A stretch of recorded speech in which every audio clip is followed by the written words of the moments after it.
Again, today we are just live on YouTube, not in Ramble. So, shalom, everybody. I hope everyone is doing great. And today we are going to have a very nice conversation. For sure, if there is any Muslim would like to join us, feel free to join us in Discord. You will see the link posted in YouTube in case you are watching YouTube. And if there is anyone who have a channel in TikTok and you like to broadcast my video live in TikTok, I don't mind. All right, like some people, they say to me, you should go in TikTok. But as I know, TikTok, you have to use your camera. I don't use camera, I use my screen, as you know, because I'm not here to show my face. I'm here to show evidence and reference. But if anyone have any way to link my videos to even live in TikTok, feel free. Today, our topic, I just saw this video actually, posted by this man. You remember we went to him before, and cowardly he asked the admin to block us. I went to his channel. We have the video in Rambo. The coward, he told his admins to block us. As you see, he speak to Christians, right? But he speak to Christians who don't show risk of exposing his stupidity. Not only he's a liar. He's just a stupid. I'm not insulting, by the way. I will show you how stupid he is just in a second. So we went to his channel, and I told him, just give me how I can join you. I want to join you, live. The coward, he told the admins to block us, and you can watch the video in Rambo. But this is the case for all Muslims who they knew their size. This guy is an American. He did not know much about Islam, so we can lie to him. We can fabricate. We can say things is not true, and we can get rid of it. Like we can get away with it, right? No, you cannot. And let us show you how we can get you busted. Please focus with me in the conversation in the chat, not on silly stuff.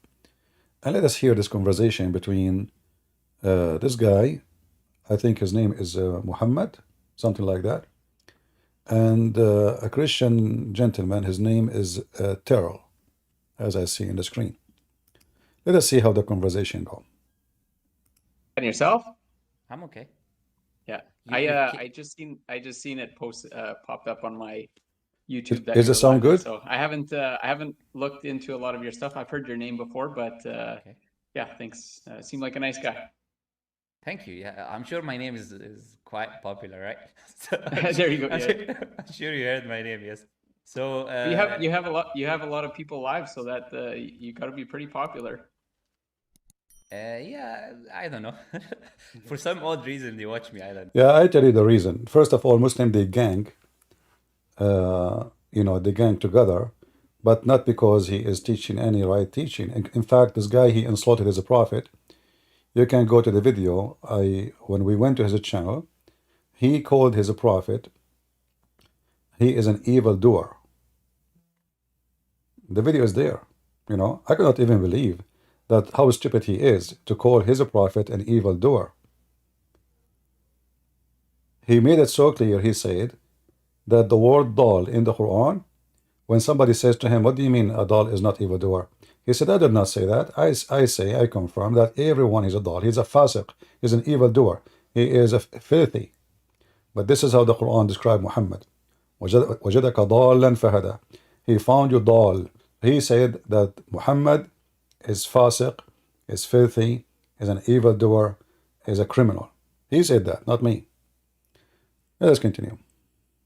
No, I still haven't figured it out yet. Yeah, we figure out. So how are you? I'm doing okay. It's been a bit since I've talked with a Muslim, but so but like I said, you seem like a nice guy, so worth a try. So what are you? What do you believe? Like, I'm a Christian. You're a Christian, okay? Do you have questions about Islam, or you'd like me to ask you about Christianity? Why is it? Well, I was just curious. Like, I've never, like I said, I don't know your story. So, like, how you came to become a Muslim? Like, what's your story?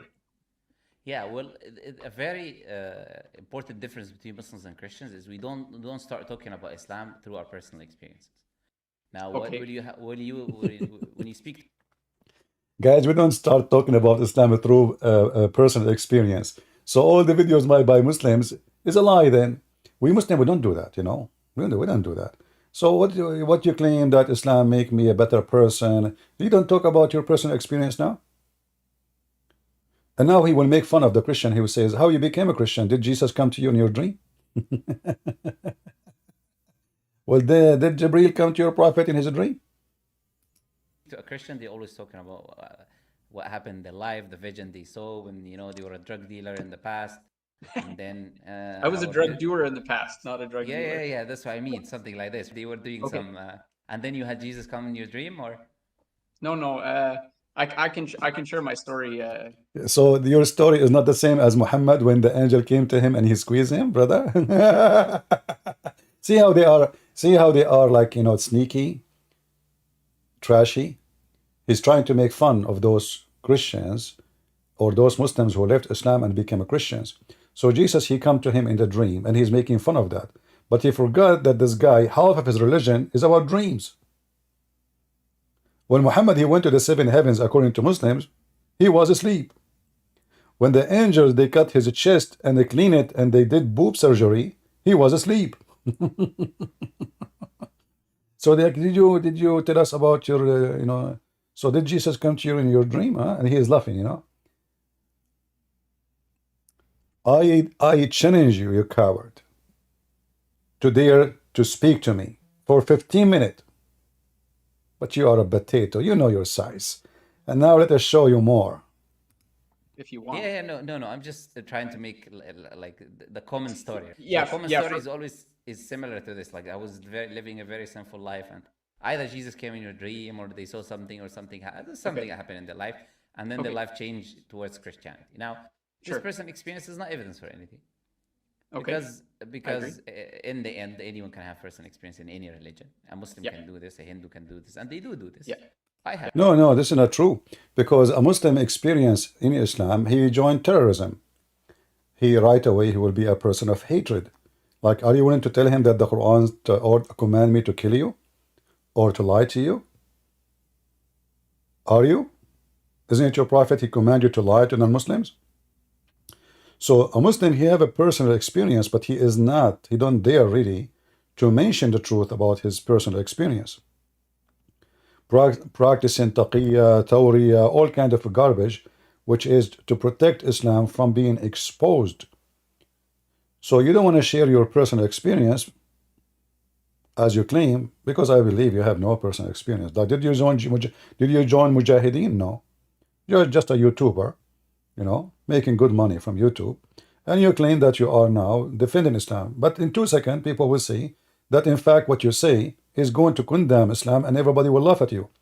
And I encourage the Christians, if you know this gentleman, Terrell, invite him to join me right now, if you know him, live on air, so he can learn how, you see, the Christian guy did not notice that this guy is making fun of him. Did you like what Jesus came to you in a dream? What does that mean? He's making mockery, and we Muslim, we don't talk about our experience, So Muhammad was not a Muslim then? Isn't it Muhammad talking about his experience with Allah? Isn't this what all Islam is about? So you Muslim don't talk about your experience, so now talking about experience is wrong? Continue. Have personal experiences. I don't go around sharing this is Islam, this is the truth because of that. So there's a difference between how you introduce yourself, is how usually Christian would look at religion. We try to analyze things from a moral of a different point of view. Moral. Muslim, they try to analyze things from a moral. Listen, take a note, please. I want you to take a note. Moral. What he say? Moral. That's a good one. More of an objective point of view. Why is X true? What is your objective reasoning? Why do you believe this specific thing is true? Something that I can look at as well and investigate, and then lead me to the conclusion that this specific thing is true. Not just because you had a personal experience that I do not know, that I've not seen, that I cannot verify. Yeah. Cannot be an evidence. Can you verify any stories of Muhammad? Like going in top of a flying donkeys? This person, he want to verify. A Muslim, he don't believe unless he verify.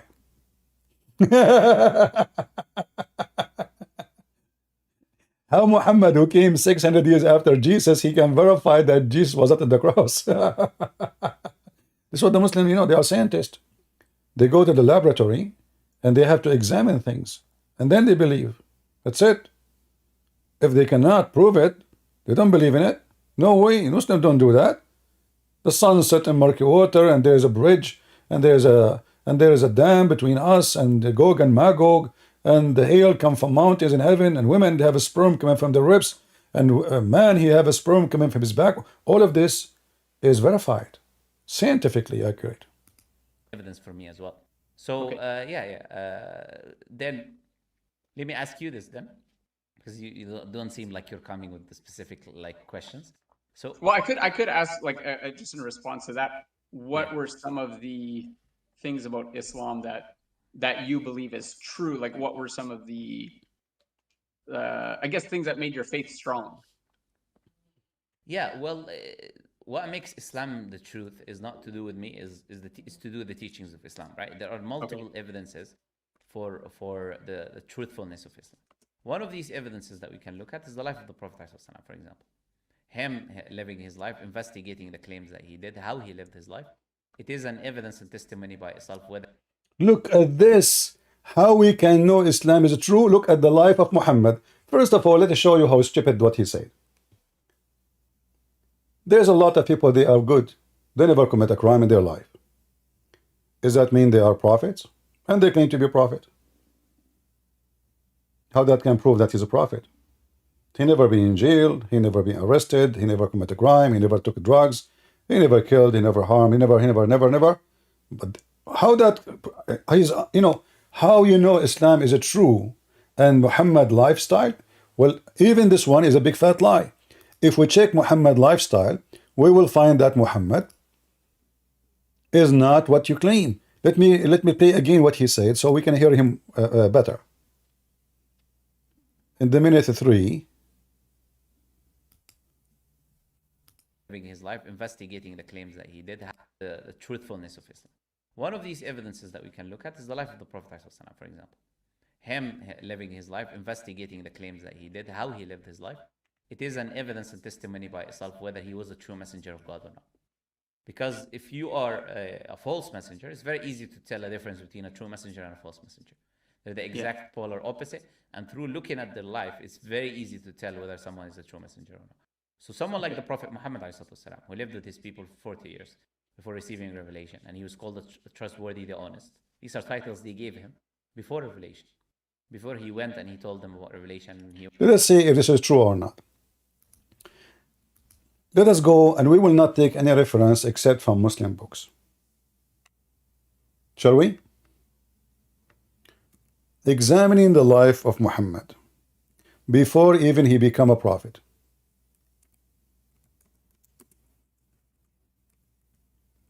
Again, if anyone knows this gentleman, the Christian guy, please invite him to join us live right now, if he can. If he is available. This is a very much Islamic book, and this is the most popular book to speak about the biography. Like when those people, they speak about Muhammad life, where they go? They go to Ibn Sirah, As-Sirah Nabawiyya Ibn Hisham. Those are the book of biography, the most approved one between Muslims. And then if we go and check as an example to see the lifestyle of Muhammad, we will find this. And again, this is a very much Muslim website, and I will use Google Translation to translate for you.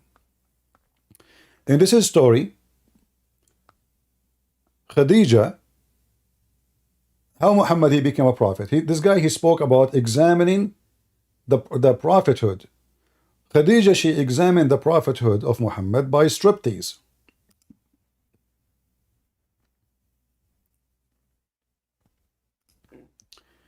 Imagine someone, they claim that he is a prophet of God. He himself, he sees someone in the corner. Like you remember, he made fun of seeing, did you see Jesus? Look what Muhammad was seeing.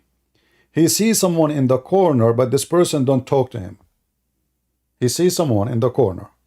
which is very weird. Obviously, Muhammad is mentally ill, if this is true. And then he told Khadija, I see someone in the corner. Do you see him? She said, no.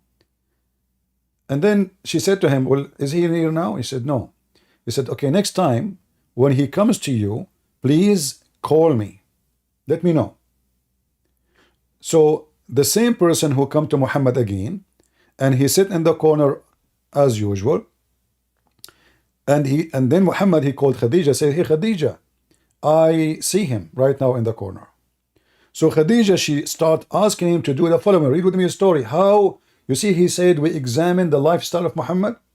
Well, this is how Khadija, she examined, even read actually what the title. The test of revelation, a proof of revelation of Khadija. Read it, you see it? The test. The stupid website keep giving me this window. So the test of Khadija as a proof of revelation. Which one is the test better? The test of this guy in YouTube or the test of wife of Muhammad?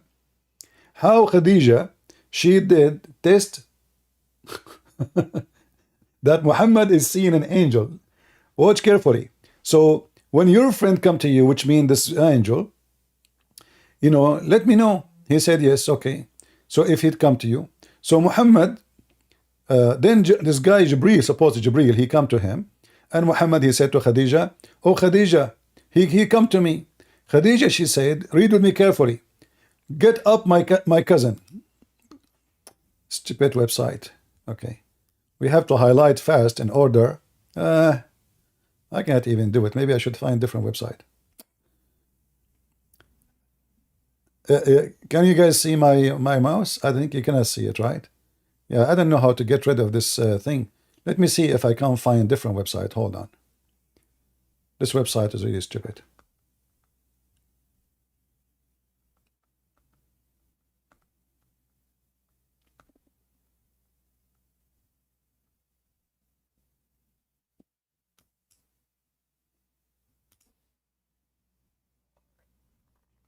All right.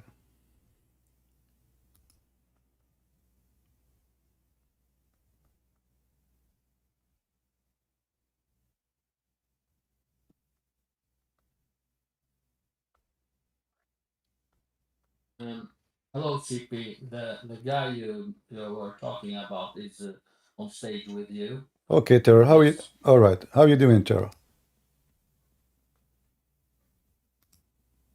Hello?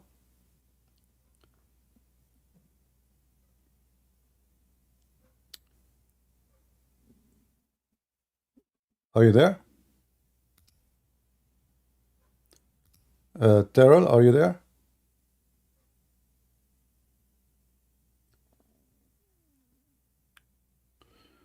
Well, you are not muted from my side. Let me know when you fix your issue. All right. So if we go here, instead of finding a website, you can read it, and I will post the link for all of you. So she told him to sit in the top of her right leg, her left leg. Hey, Muhammad, do you see him? No, I don't see. I see him. Yes. Sit in my right leg, right thigh. Do you see him? He said yes. And then Khadija, she asked him to sit in the top of her, as you see. And she said, do you see him? He said yes, still. So now Khadija, she decided to take off her clothing. And now she asked him, do you see him? He said no. She said, the glory to Allah. This is an angel, not shaitan. So how Muslim they find the truth about Muhammad is a prophet? By the legs and the striptease of Khadija. You ask the Muslim how she discovered that this is an angel. They will say to you, well, because if he is a shaitan, he would like to watch sex. Have you ever heard of any prophet in the world? He proved, the Muslim, his religion proved that he is a true prophet through the legs of his wife. Have you ever heard? I mean, even Buddha did not do that. So this guy, he claimed that we Muslim, we examine, look at the prophet. But we are not done. Let me post this link. And if somebody can shorten the link and post it in YouTube, please, for people in YouTube.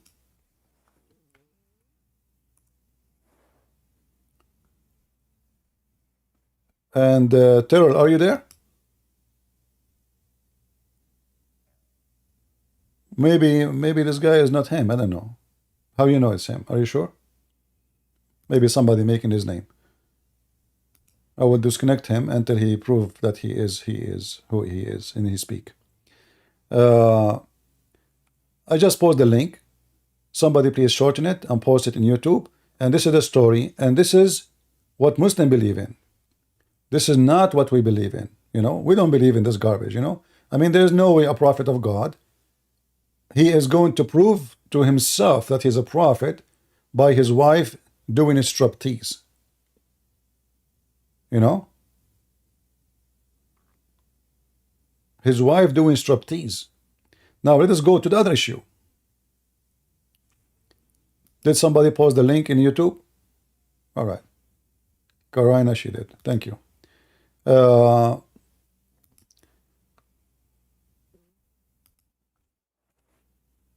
How Muhammad he married Khadija? You see, because he mentioned before Islam. Examining the life of Muhammad, he said that the Arab, they call Muhammad before Islam the trustworthy. Let us see the trustworthy. And again, we will not quote something from Christian website, from Hindu website, from, you know, we will quote it from their own books.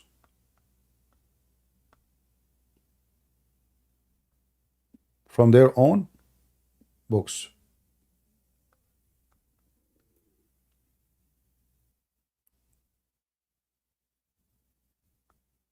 Let us see.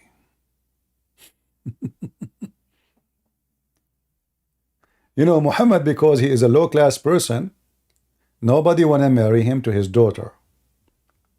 Nobody want to marry him to his daughter. Khadija, she is an old woman. She have 2 husbands before Muhammad, and she have many kids. Muhammad was very young. She is in the age of his mother. So Khadija, she found that this guy who is supposedly an orphan, he have no money because he's so poor and he's working for her. Remember, Muhammad, he worked for her, according to the Muslim stories. So Khadija and Muhammad, they agree.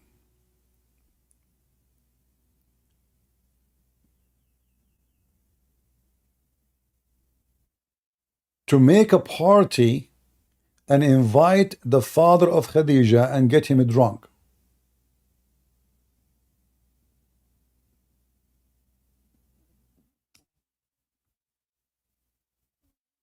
She got what? She got her father drunk. When her father, he woke up, before he wake up, they took off his clothing and they made him dress nice clothing. So when the guy woke up, he said, why I'm wearing those clothes? Those are clothes I wear them for occasions. Like everywhere, you know, especially at that time, there is expensive clothing. You don't wear it for the dust and dirt, you know. You wear it only there's an occasion. So why I'm wearing those clothes? She said, oh, you forgot? Yesterday you married me to Muhammad while you were drunk.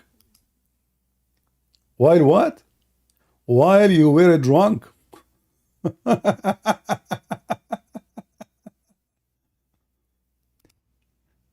The man, he said, no way I will marry you to someone like Muhammad. Let us show the reference. And I will post the link here in Discord, and please post it, shorten it, and post it in YouTube too.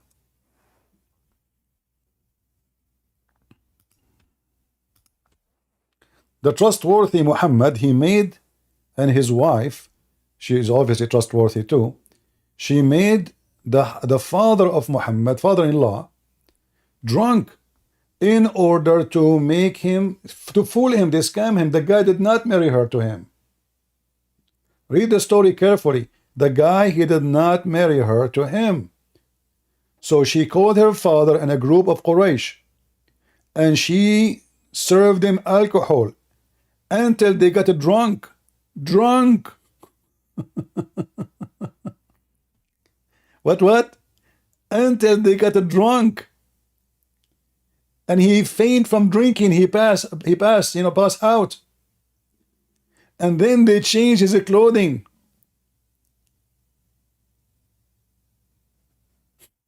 Do you see it? It's in front of you. The trustworthy Muhammad, his first marriage was by fraud. Thank you, alcohol. The man, he woke up and she told him, he said to her, why am I wearing those clothes? Said, oh, yesterday you married me to Muhammad. I did not marry you to Muhammad. I will never marry you to such a man, he said. Even he took his sword, he want to go and fight Muhammad. Khadija, she said to him, do you want everybody to laugh at you that you did what you did when you are drunk? That your daughter made fun of you? Do you want? She is blackmailing him. Imagine the daughter. This is how Muhammad, the trustworthy, he got married to Khadija, a woman in the age of his mother. Now the trustworthy, as this guy he said, are you there, Terrell? Are you there? Well, obviously this guy is not that guy, guys. Just don't invite him here. This is not him, obviously.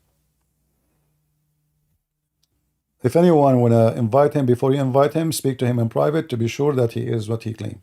Obviously he's not. He's just playing games.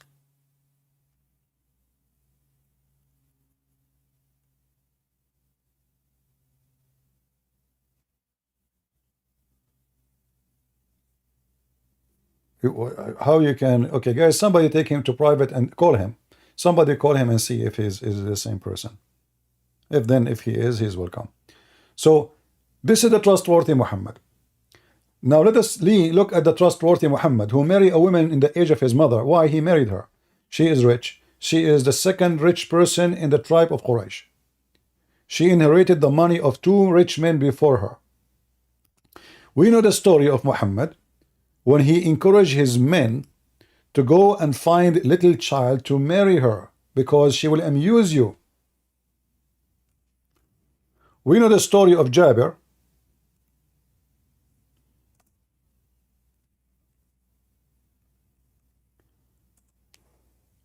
Jabir, he married a widow, not a woman in the age of his mother, no, just a widow. Muhammad, he condemned Jabir. He says to him, why you do that? Why you don't marry a child so she can play with you and you can play with her? Look at those hadith, all of them. What is the reason for Muhammad to ask the man not to marry a widow? Because it's more fun to marry a child, because you can play with her and she can play with you. And this is very authentic. Look how many times it's repeated, the story. Do you see how many times?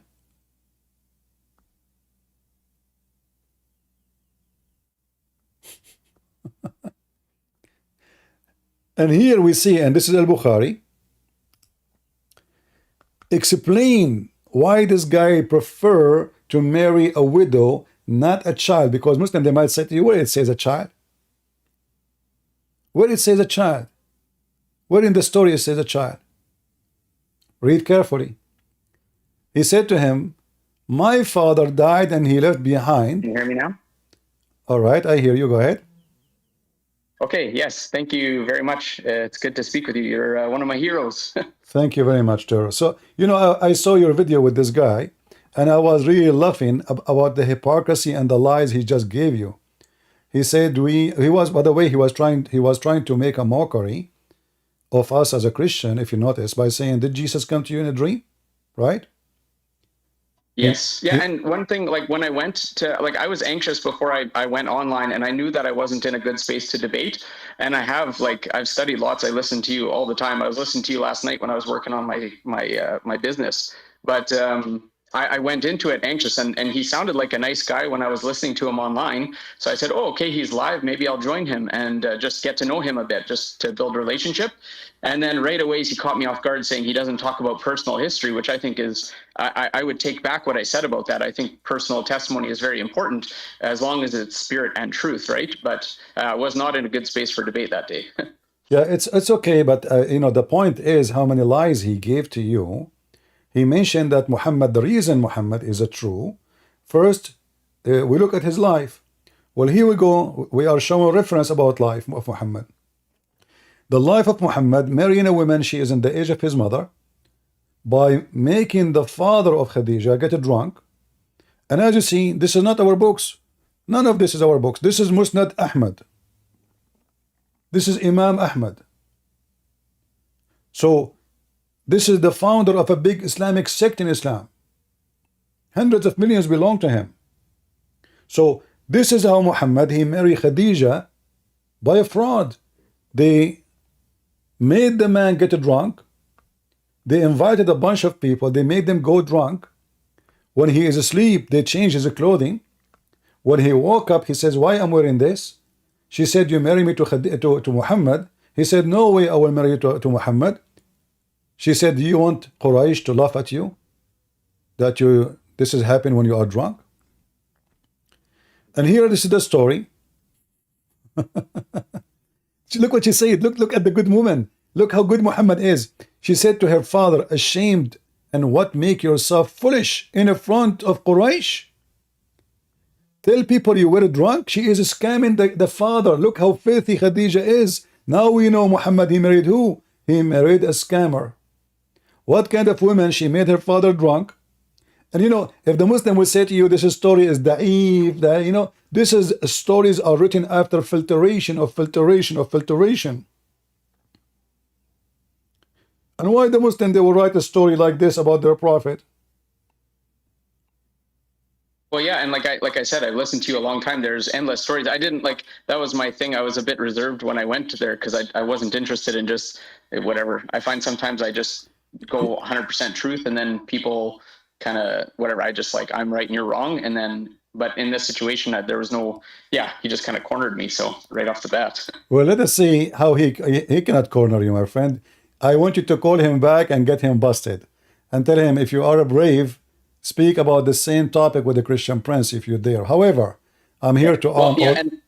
Yeah, I was just gonna say, like, he brought up something about Athanasius, which was an early church father, but like the way he did it was, and it kind of goes exactly with the title of his video that he posted. Like, it's a complete lie what he said about him picking books. Hold on, yeah. we will go there. We will go there. But my friend, next time when somebody mentions those books to you, right away says to him, "Do you accept them yourself?" Yes. He would say no. Yeah. So, okay, so he was a question, how you know they are not true, right? You said to him, well, yeah, he was saying that. Yeah, you said to him, your prophet is quoting stories from false books. He says to you, exactly. How do you know they are true? I studied it right after, and like he's quoting from the false gospel of Thomas, the infancy gospel, where Jesus makes clay bird, which is false. Right, and not only this, you should ask him, okay, do you yourself to accept those books? Are you saying they are correct? He will say no. So you just, I mean, this is how stupid he is. Either the book is true or the book is false. And if you agree with me that the book is false, that means your prophet is quoting a story from a false book. Yeah, and that's exactly, I've been actually waiting for him to be live again because I want to respond to all those things. And I'm like, next time I go, I'll be more, a little bit more like you when I respond to him. You have a channel yourself? Yes, but I haven't posted lots. But I have joined a few different live streams with Muslims. Okay, I want you, if you don't mind, I want you to download this video from YouTube and post it in your channel, so people will laugh. Okay. So yeah, people will laugh, and then you know, look at the Quran. This is the Quran, the life story of Muhammad, the companion of Muhammad. They accuse Muhammad of stealing an underwear. How he is a trustworthy. Imagine the disciple of Jesus. Imagine Peter. God forgive me for saying that.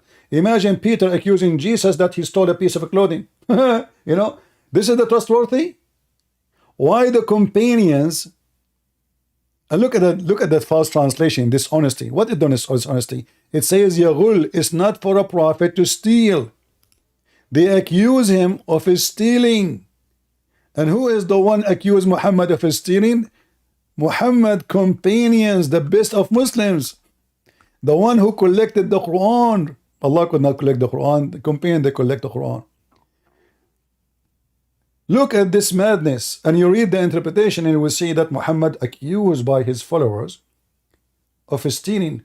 What about Muhammad going to his own son's wife when she is in the house of the husband, and she flirt with him? He flirt with her, sorry.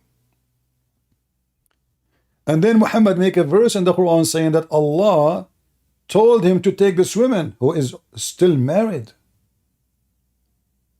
This is the trustworthy? Yeah, exactly. There's endless response. Like things you can't condemn Jesus of anything. He's perfect. But then Muhammad, there's endless things. Not only that. Now, if we go, let us play the video a little bit. Listen to it, and we make more comment. He went and he told them about God.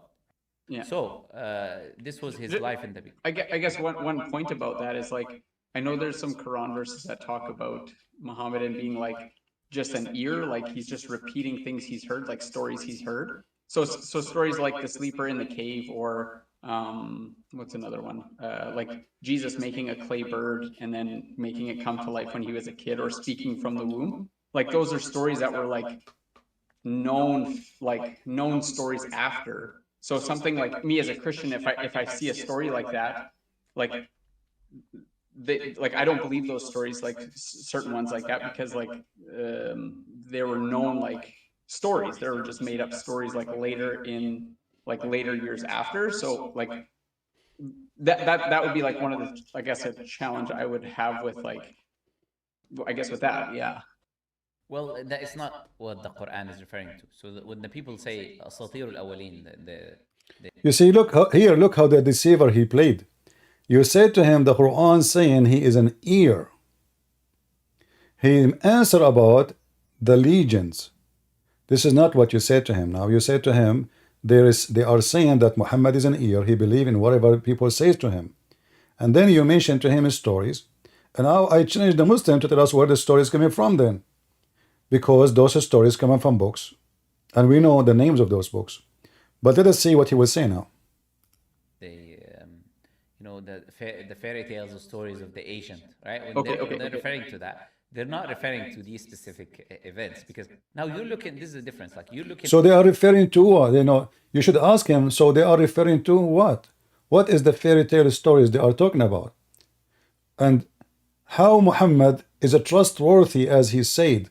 Yet the Arab accusing him to be a liar, because this is what it's meant. When I say to somebody, this is nothing but fairy tales, that means I'm telling him, you are a big fat liar. Correct?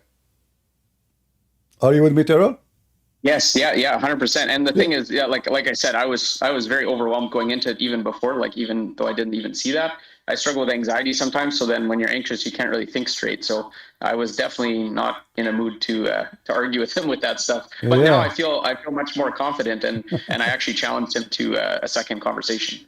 Challenge him to dare to speak to me for 15 minutes if he have the guts in his channel. If he have the guts, he will never dare to do so, because he knew his size. Yeah, next time I'm on with him and I see that you're around, then I'll message you right away. Yeah. And, he said this is not what it is. This is the fairy tales. But why the Arab, they are saying to Muhammad, this is nothing but fairy tales, but he is a trustworthy. You don't say that to a trustworthy. You say that to someone you accuse him of lying. If I tell you right now, I was flying in a flying carpet. Yes. And you say to me, this is nothing but fairy tales. Isn't you saying to me, you're a big fat liar, stupid? You're accusing me to be stupid. You're accusing me to be a liar. You're accusing me to be a fool, believing in stupid things. If this is so, if I say to you, this is true, it happened, well, that's confirmed that either you are a big fat liar because you never saw it, and it's funny. And look how many times the Arab, they call him, this is nothing but the fairy tales. Look how many times. So when they say that the Arab respected Muhammad, well, it doesn't appear here. The Quran confirm that they laugh at Muhammad and everything he say, accuse him of being a liar, not a trustworthy. If Muhammad is trustworthy, people, they trust what he say. Correct? This what Correct. Yeah. this what trustworthy mean.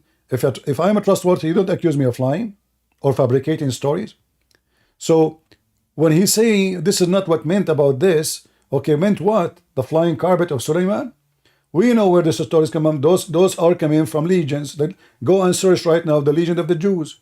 Sulaiman is speaking to the ants. Sulaiman have genies. Sulaiman, he have genie, they died for him. He put them in jail. So the shaitan, he took the ring of Sulaiman. He has sex with his wife, and his wife, they notice that he is so good in sex, and this is how they notice that this is not Sulaiman. And then shaitan, he kicked Sulaiman out of the palace because now he looked like him. And then Sulaiman, he spent many years homeless, and one day he was carrying a fish for somebody. He bought fish, and the guy, he told the guy, if I carry your fish, are you willing to give me 2 fish in return? The guy, he agreed. Sulaiman, he took the fish home, and now he have a new wife, and he chopped the fish, he opened her belly, and he found his ring. And then this is how he become again a king. Now, this is a story. Who in the world will believe in such a garbage? Well, and him dying standing for like, was it a year, half a year or something yeah, too? Exactly. Sulaiman dying standing because he's holding a stick for a year. So the Arab, they have a million reasons to laugh at those stories. When the Jews, they laugh at Muhammad, and Muhammad, the Jews, they came to him and they said to him, tell us the story about Dhul Qarnayn. Prophet Dhul Qarnayn. They told him this is a prophet. They ate Muhammad, he took the trap. So now he believed that as long as the Jews, he says a prophet, he must be a prophet then. So he come with this, this is a guy, there is a story written by a person from Syria. Like now, you can make a movie about the war in Iraq. The war in Iraq is real, but all the actors are fake and the story is fabricated. They can put in the beginning, say this is a real story just to make you excited. But here we go, Muhammad. He took a story which is nothing but fairy tales, that there is a guy, his name is Dhul Qarnayn. The Jews are asking me about him. Allah now will answer you. Let me tell you, Muhammad. We established for him in earth and we gave him the means of everything. Suddenly the guy Dhul Qarnayn, which is Alexander the Great, become a Muslim. Alexander the Great become a Muslim. They hijack anything. So he follow away, okay, until he reached the sitting place of the sun. Like where Christian is this? Prince, can I ask you something? Sure. Last week, did you see the eclipse? It was setting in a pool of muddy water. Yeah, actually, I made a video in the same day about it. I said, Prophet Muhammad, he split the moon again. If you speak to a Muslim about this, tell him about the moon splitting. Ask him, how come no historian? They said we examined, right? We examined. Did you examine if any historian anywhere in the world witness, any book, anywhere, anyhow, witness moon splitting? This is the moon. This is not, a chicken in my backyard or in, a donkey somewhere. This is the moon. If something happened to the moon, even if it's a daytime, the whole world will feel it. The whole world will see it. So how the moon is split and nobody saw it? There's a girl, her name is Fifi. They ask her, how come nobody saw it? He said, because it was at night and for 1 second, just 1 second, a part of a second. A part of a second. Miracle. Miracle, yeah. And by the way, that chapter is speaking of prophecy, that the moon is split and the judgment day is so near. But this was 1400 years. So the moon splitting was supposedly a sign of a day of judgment. Not only the moon is splitting. Why the moon will split? Because it's a day of judgment. And this is a story stolen too from a poetry of a man, his name Umar al-Qais. And here we go. This is the story here. Muhammad is claiming that the judgment day is near and the moon is split as a cleft asunder. But the Quran mentioned the moon is split, but the Quran never mentioned that the moon is gathered again. So When this guy, he says to you, we examine, we laugh at your examination. If we continue here, let us see with the video a little bit. Looking at things now. You're looking at scripture now. After the church, the made-up church of Christianity, determined what is canon, what is not canon, based on what they feel like, specific. The Christian, they accept what they accept based on what they feel like, what they feel. It's about feeling. Okay. So you Muslims accept what you accept, and you accept what you reject based on what? Like, did Muhammad witness anything about Jesus 600 years after Jesus? A person don't speak the language of Jesus. He never met Jesus. He don't even know the name of Jesus. He called him Isa. How you Muslims accept what you like only? One guy, no witnesses, he said this, you take it? What happened to the examination? And we put it into test. Just one guy? A guy who never witnessed anything? He can be the witness? Like, did Muhammad witness Jesus?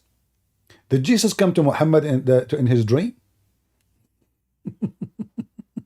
So it's, the church, they accept as they wish, as they feel, like the feeling. Specifically Athanasius determining this is going to be the 27 books of the New Testament based on his whims and desires. It was that revelation coming from God. And then they said, okay, we don't like these other writings, so we're going to call them Apocrypha. Then you have the... Here you see how the big fat liar work. In fact, he proved to us that he is promoting those books, because he's saying, like he is answering our brother here, Terrell, after he said to him that those stories coming from those books. So now he is defending those books, correct? Yeah. So why you don't accept it?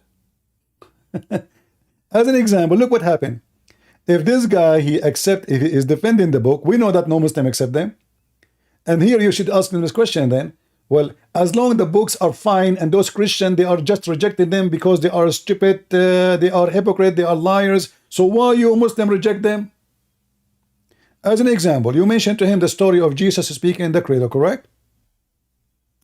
I'm not sure if I mentioned it, but I definitely know that story. Things you don't even know the history behind the books that they're reading, but they think, okay, this is Apocrypha bad, it's fabricated, and this is not just because Athanasius said so. So you had a lot of... Yeah, I would have to look in. I would have to look into that. Like, I'm not aware of like one Athanasius making a decision on what's canon and not canon. First of all, this is a lie. For those, this approval did not happen only in one person. All the church agree. All the church father agree.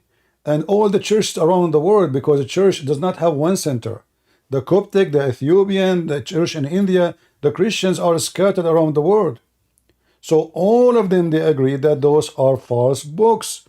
Same time, we need to ask ourselves a question. Why a Christian will reject the story of Jesus creating a bird from mud? Why he will reject it anyway? I mean, that will make Jesus, obviously, right away creator. If the Christian trying to promote the idea that Jesus is God, well, why the Christian who believe Jesus is God will reject the story, confirm immediately that Jesus is God? Because when the Quran speaks about this story, the Quran admit that Jesus is a creator. The verse in the Quran says, أَخْلُقُ لَكُم مِّنَ الطِّينِ طَيْرٍ, I create for you, I create. He didn't say, I pray to Allah and He create. He says, I create for you. The Muslim, they will say to you, it says that this is a miracle from Allah. No, it's even if it's from Allah, still Jesus is the one who create. I create for you. I design for you. And I create for you. In Arabic, in fact, doesn't say design, by the way. It says, Inni akhluqu lakum. You see the translation is false. In Arabic, it says, Inni akhluqu lakum min at-tini kahiyat at-tayr. However, as long he is defending his stories, well, let us then check the story. The story in that book about Jesus, this is the child Bible, it's called. There it says that Jesus, he spoke to his mother and he said to her, I am Jesus, the Son of God. So do you accept the story? if you go, as yeah, and as a Christian too, like if Jesus is creating, that's something only God can do. So as a Christian reading a story like that, exactly. that just shows Jesus is God. Yeah. So why we will reject it unless really must be rejected? Christian will not reject that because the Christian believe that Jesus is God. So if the Christians are just people who, in fact, this is confirmed that Christianity and Christian, they are very serious about their faith, and they reject even what make Jesus more to believe that he is God. Otherwise, there is no reason. In fact, all those books, by the way, he is defending those books, but all of them, they agree that Jesus is God. Like the story here, it says, when Jesus spoke in the cradle, he says, this is in the book, it's called the chief of the priest. The chief of the priest. I think his name Jesphos. I don't know how to say the name. So the chief of the priest, and in his book it says that a man, he said that he said, let me try to remember.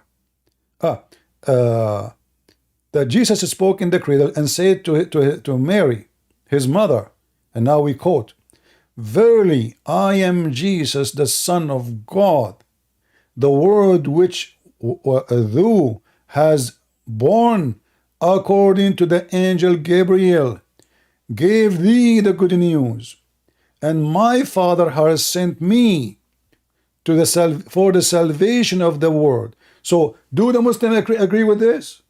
He will say no. So why you are defending this book? Why you are saying the Christian, they reject and they accept as they wish? The Muslims always, they take advantage of us only if we are not knowledgeable. You know, I want all Christians, including my brother here, Terrell, when a Muslim, he says something, stop him. Take your time, think carefully of what he is saying, not in the respond only. Listen, take carefully for what he say. First of all, you should say to the Muslim, do you yourself accept this book? If he say no, say why. He will say because it's corrupted. Because if he say any other reason, that means you are a liar. If he's corrupted, you should accept it then. If he say we accept only the Quran, well, give me the reason. If this is a book is true, why you accept only the Quran? If this is the Bible is true. So either this book is true and then you are defending the book because you accept the book, but if the Muslims reject all those books, which is rejected by the Christians, so how in the world this guy lying saying the Christians, they reject them for no reason except their feeling, and they like what they like and they accept what they accept? Yeah, and that's the thing, is it took me like 2 seconds of took me like 2 minutes of study to realize why, like what he was twisting. Like they weren't rejecting known canon of scripture, they were rejecting false books, like we said. So it takes 2 seconds to find the truth. You just have to search for it for a couple minutes after they make a lie, a claim like I that. want you to take notes. When a Muslim, he says that your Bible is corrupted, tell him, is that according to Allah's will or against his will? And you will see right away the Muslim making poo-poo in his pants. Because if the book which sent by Allah, remember, supposedly the Injil, which is supposedly the gospel sent to Isa by Allah. So was that book corrupted by the will of Allah or against his will? If the Muslim, he say this is according to Allah's will, that means the one who corrupt the book is Allah. That means, and it's his fault that there are Christians. Huh? And then it would be Allah's fault that there are Christians who believe in that. Yeah, not only this, Allah is the shaitan, because the one who corrupt the word of God is satanic person, whoever he is. So if Allah is corrupting his own word, that means he's the only Satan.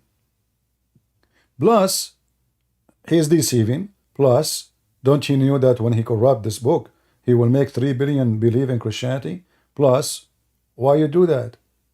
In the top of that, what is my problem? This is your problem, Muslim, now. Because if this book is corrupt, that means your God, he is incapable of preserving the book. And now you are going and quoting stories from people of legions.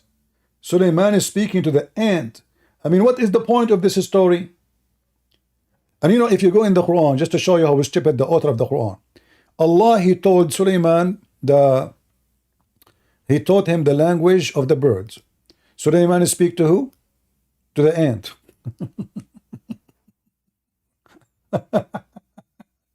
Hold on. How Sulaiman he learned the language of the birds, you know, and now he is speaking to the ants.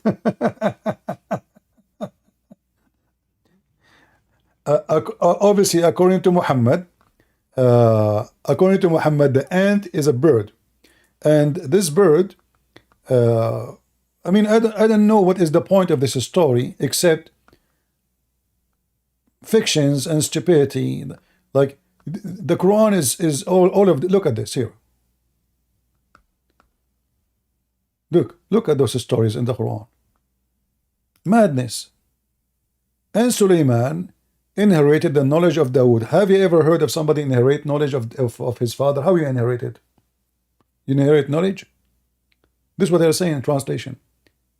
He said, "O mankind, we have been taught the language of the birds." 2 verse after, Sulaiman is speaking to the ants. And he heard the ant speech, but ants are deaf. Some they might argue, says an ant, they have communication, they can talk. False. Communication is different from talking. Talking in the language is when you say, you know, like when you say something by voice, by your lips, not by receiving waves in your brain. This is communication, is not talking.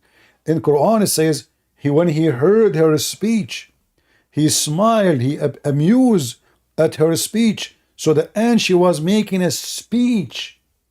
But ants, they communicate only by chemical and vibration. Vibration, they touch each other, the body of each other, they vibrate, knocking at the body of each other. So they feel the vibration, not the sound. But the Quran saying that Sulaiman, he heard her speech and he was amazed by her speech. This is how stupid the Quran is. Let us continue a little bit with the video so we can laugh more. Yep. Yeah.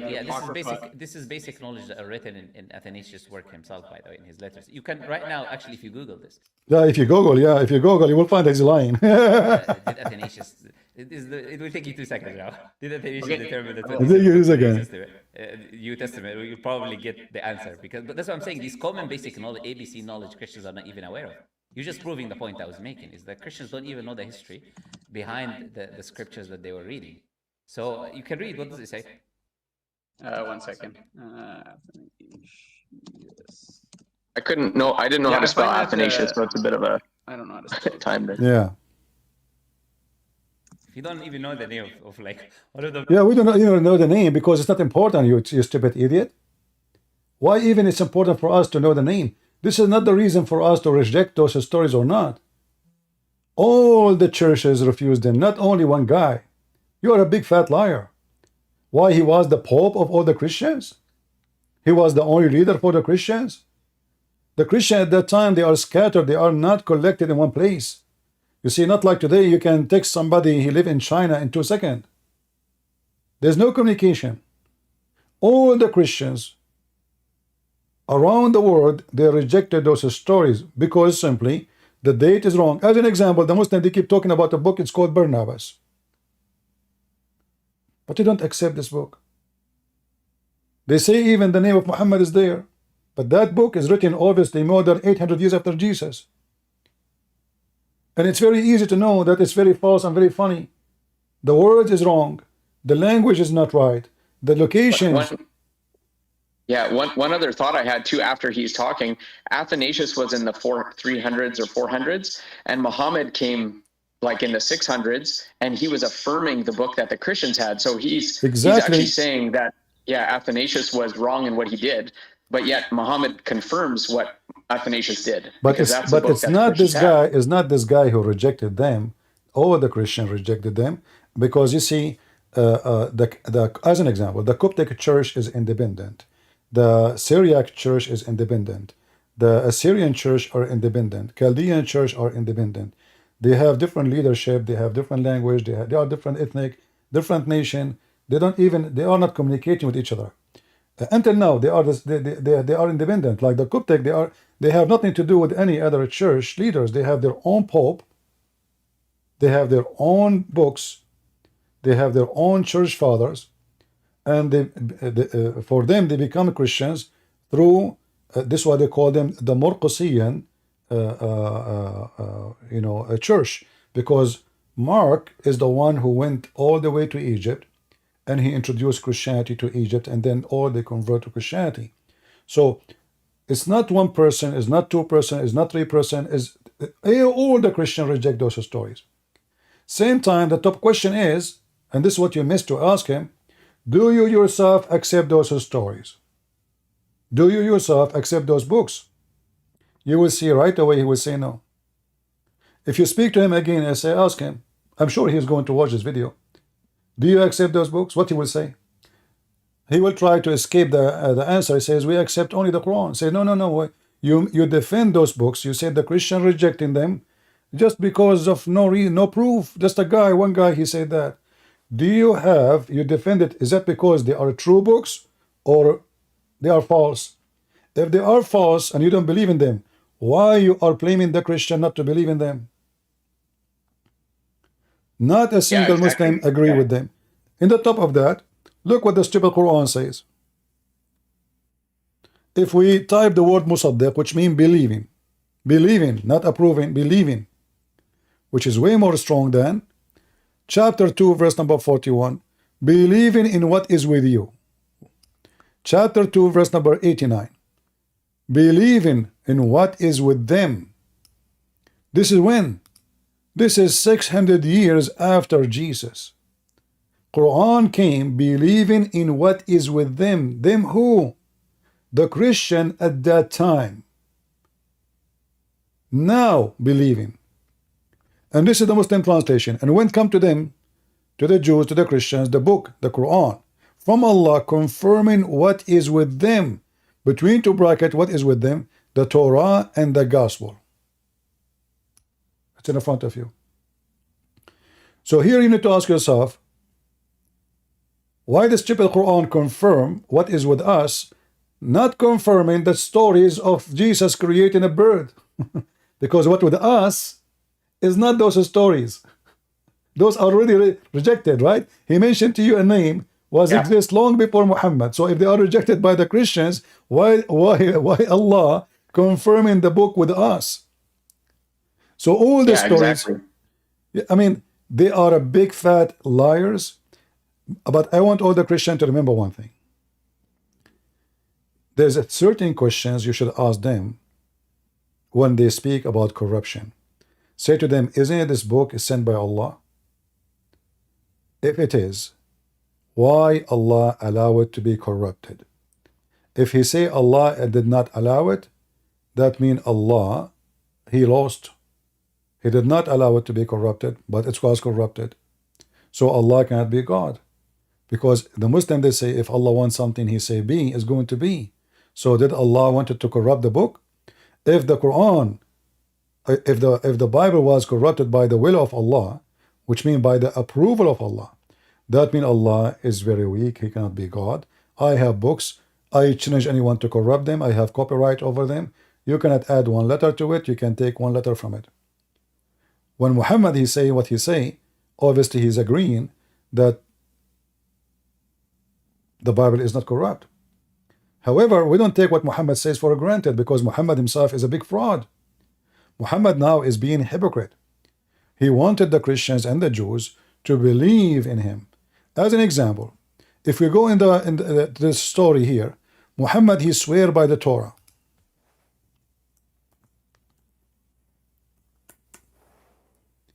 You ask the Muslims, why Muhammad swear and take an oath by the Torah? If the Torah is corrupted, especially the Quran attacked the Jews specifically,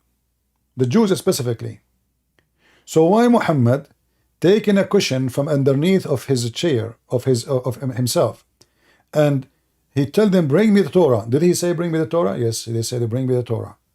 So the Torah exists in the hands of the Jews at that time. And this is what the Quran is saying, I believe in what with you. And look what Muhammad did. He placed the cushion, and he brought the Torah, and he put it in the top of the cushion. Look how much Muhammad showed respect to the Torah. Hypocrite liar. So now he's trying to manipulate the Jews, make them believe he is not against Judaism. He believed in the Torah. He believed in every single word in the Torah. And then he placed his hand on it, and he says, I believe in thee and him who revealed thee. So they are making fun of a book. Their prophet, he took an oath in it. And you Christians and you Jews, you are not aware of the history of your church. Suddenly the Muslims, Abdul, they are aware of history when they have no history. If we show them any hadith, they say this is da'if. Like now, this hadith. What this guy will say about it? He will say da'if. No, it says good. Look, it says Hassan, good. Hassan is one of the names of Muhammad's grandsons. Are you Muslim saying that your prophet, he called his son da'if? This is the grade of the hadith, Hassan. In fact, it's authentic. So Muhammad, he take an oath, swearing by the Torah, respecting the Torah, and I assure you, Muhammad don't believe in a single word of the Torah. In fact, once I was debating a Muslim sheikh, he said to me, okay, the prophet, he swear by it, but he don't mean really what he is saying. Look how evil Muhammad is. And the Muslims agree, Muhammad is a liar. He take a false oath. He don't believe in it. He don't. He took an oath. He believed in some of it. But look what the hadith is saying. He placed his hands on the Torah. And he said, I believe in thee and the one who sent thee. He didn't say, I believe some. He didn't say, I accept some. He said, I believe in thee, all the Torah. This is how hypocrite they are. I want to say to the Muhammadans, if any of your potatoes who claim to have answers and they can teach about Islam or Christianity, will have the courage. He can go live in his channel. I go live in my channel, and I challenge him to bring everything he have against Christianity, and he take everything I have against Islam, and people will be the judge. And let us see how he can handle it. I will take him accountable for what he said. Do you accept that the Bibles are rejected? You made fun of the Christian rejecting them. Do you accept them yourself? The answer, I guarantee you, he will say, we don't accept them. Then why you don't accept them? Because they are corrupted. Then we go back to zero. So they are corrupted, but yet your prophet copying his stories from there. Because we cannot find those stories anywhere except in those books. However, those books, by the way, all of them, we did not reject them because they say Jesus is not God. No. In fact, as what just quote for you, the story about Jesus speaking in the cradle, Jesus, he said, verily I am Jesus, the Son of God. So those stories are confirming who is Jesus according to our faith. It's not against it. But we rejected the stories just because they are false. There's no proof of them. Those are fabrication made by the public, and everybody add his own stories. So the church fathers, they decide to fight those books in order to preserve the faith, the truth only. We don't want to believe in fictions, like the story of the 7 sleepers. If we ask this Abdul where he got the story from, what is the source of it? Actually, if we ask him how many the sleepers are, what the answer will be? Like, if you go in the Quran, just to show you how stupid the author of the Quran. Somebody asked Muhammad, the 7 sleepers, how many they are? I mean, look how easy the question. The seven sleepers, how many? رابعهم. How many they are? Muhammad do not know. So look at the answer. This is the answer of a fraud. Like imagine let us say you ask me about a point of history. And I cannot give you really a date or anything because you will get me busted.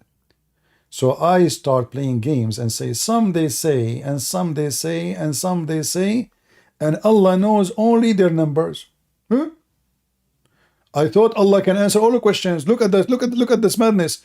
This is one of the most funny stories. This is a story written by a Syrian guy too, about how to be strong in faith. This is a story given to the Christians. There is some naive Christian, by the way, they believe in them. But this is a fake story about a group of Christians. They've been discriminated. They want to kill them because they accepted Jesus. So they went to a cave, and then in the cave, God, he sent an angel and he opened his arms. And look what happened to the story of the angel. Muhammad, he was not able to copy the story correctly. The word is not kalbahum. The word in the Aramaic, this is coming from the Aramaic language, and in Arabic written as kali'ahum. Kali'ahum mean their protector, their provider. So the stupid Muhammad, he switched the word kali'ahum to kalbahum. All of us, we knew, according to Islam, dogs are filthy, najis. If you touch a dog, actually, you have to wash your dish 7 times. If a Muslim have a dog in his house, Allah will take his deeds to the point you might be minus deeds. From every day in your life you have a dog, Allah will minus your deeds. So how come now suddenly the dog is with them? The story about an angel opening his arms or his wings to protect the 7 sleepers. According to the stupid Muhammad, the dog, he opened his arms, but dogs don't have arms. Hey, Muslims. And Go ahead.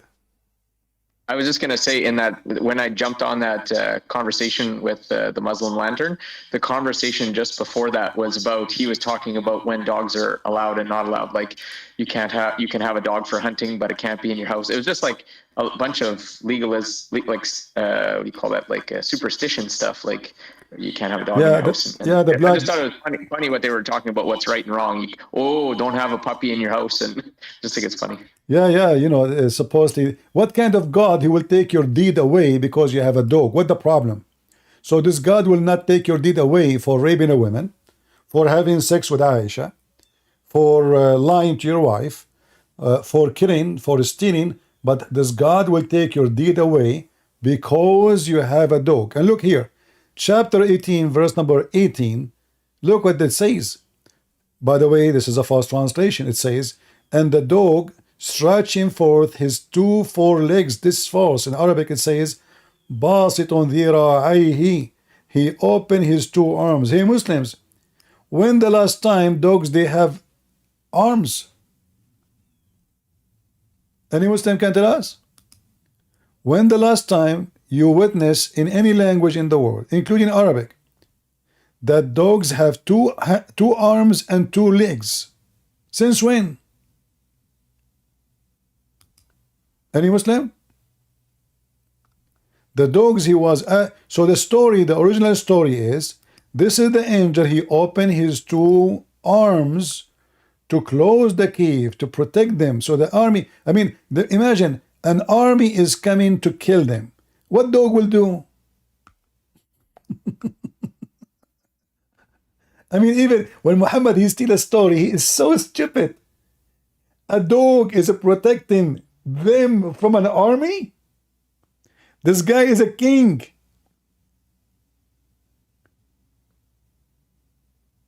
This guy who's coming after them, he is a king. He sent his army. And then the dog in the front of the cave is going to stop the army? What kind of dog this dog is? It must be a Chihuahua. Because Chihuahua are very aggressive.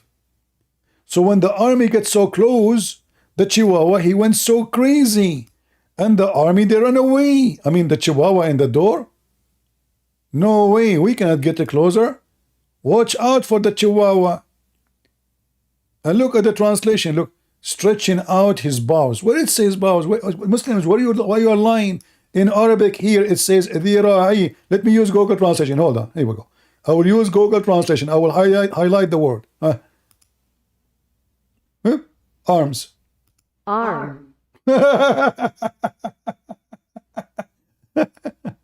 Arm.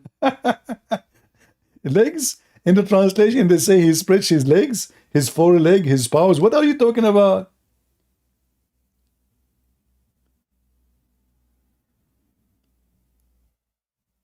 Christian Prince, it's been really wonderful to talk to you. It's been a kind of a dream come true, honestly. I do have to get going if that's okay. All right.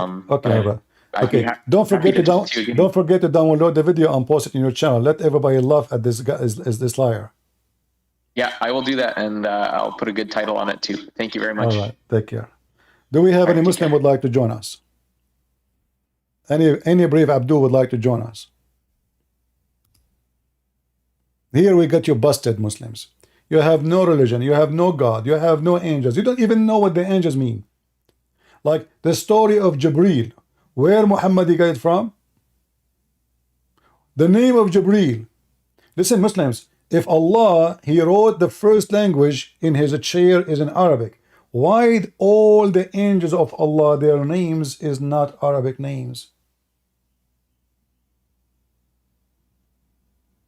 Why the word El is not part of Allah dictionary? As an example, when you say Jibreel, what Jibreel mean? Mikael, Israel, El. Okay, how come El is not part of Allah religion? Because Muhammad is copying a foreign language and foreign religion, and he put it in his book. He hijacked everything. This is why if you ask a Muslim what Mikael mean, no Muslim knows. Okay, the Quran says Israel. What Israel mean? Any Muslim knows? If you remember that he was making fun of the Bible in debate. He says your book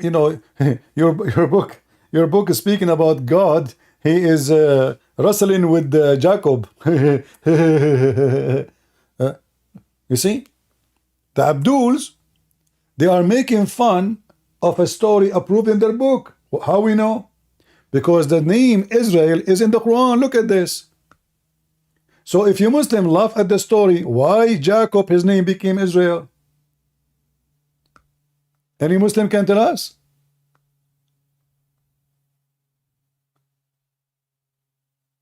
How Jacob, his name changed to be Israel? If the story is funny and is stupid, and you don't agree with it, who is a Muslim can tell us who is even Gabriel? Who is Israel?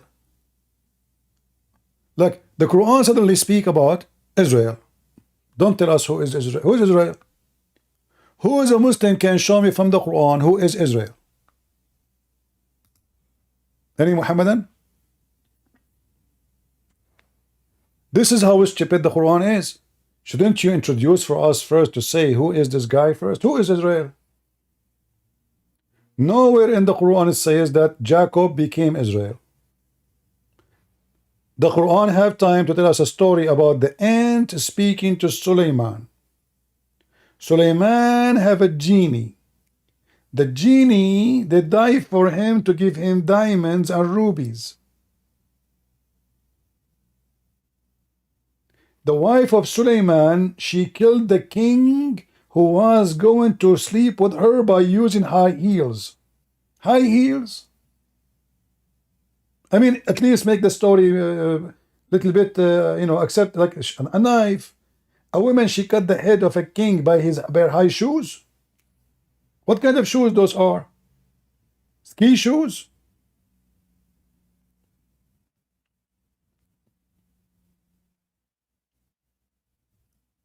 Who is a Muhammadan? He dare to join us?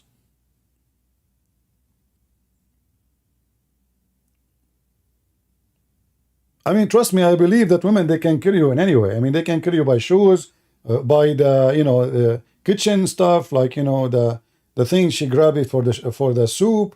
God knows, like a pot, she have all kind of tools to kill you, but heels. She cut his head. Like, if you know what, if women at that time, they have high heels like those, the end of it is like a nail. She hit the nail in his head. I will accept that. I will say, okay, it was a nail, and she's strong. She boom, and it went like in the horror movie. But at that time, there's no such a thing. They don't have high heels like now, do they? How she cut his head by a shoe? And the wife of Suleiman, her mom was a genie, her dad was a man. True story. Deep. Half genie, half a human. This is why the Muslims believe that a human can have sex with genies. If you go and search, like the Muslims is talking about, we investigate stories. We do what? We investigate stories. So when Muhammad, he was going in a journey, and a group of genie, they jump on his back and they start riding him. Hey Muslims, did you investigate this story before you write it for us?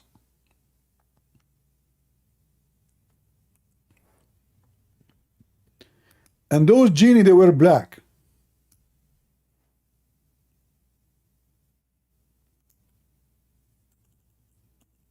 Let us show you the reference.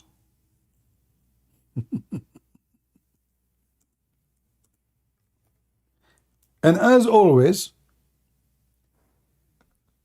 there's no, I mean, the story supposes there was a guy with Muhammad.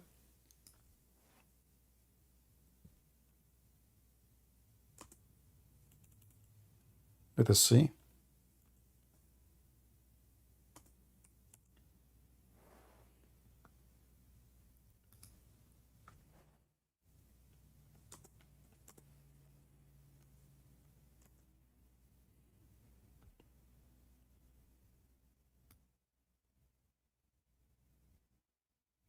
Let us show you.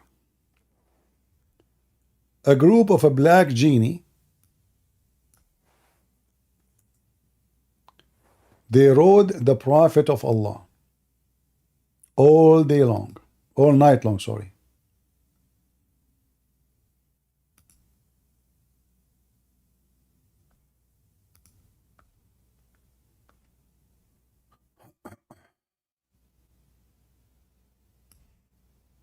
Let us see.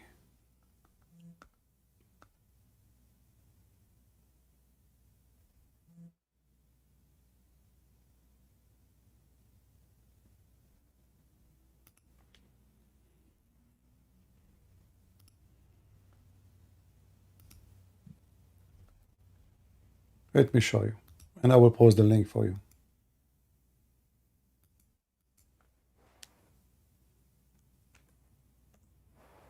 Somebody post it, please, in YouTube.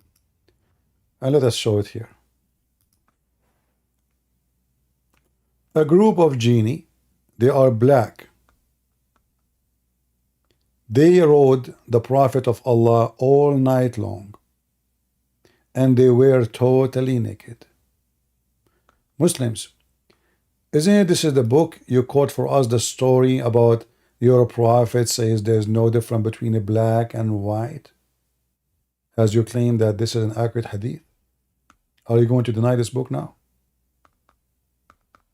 You will. Embarrassing. Why the Muslim, they will write a story like this if it's not true? Musnad Imam Ahmad, volume number 1, page number 399, hadith number 3778. A group of a black genie, according to Muslims, not to us, they rode the Prophet of Allah on his back all night, to the point Muhammad, he was he came back by the morning. He cannot even move from pain. Is that true, Muslims?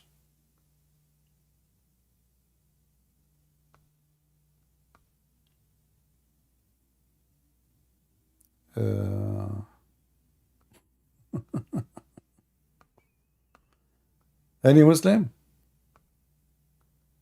Is that true? Let me see to be sure that this is a story. Okay, hold on.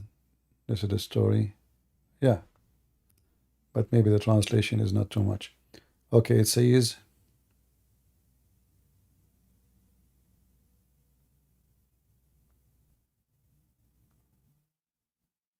I don't know, the translation is not coming accurate.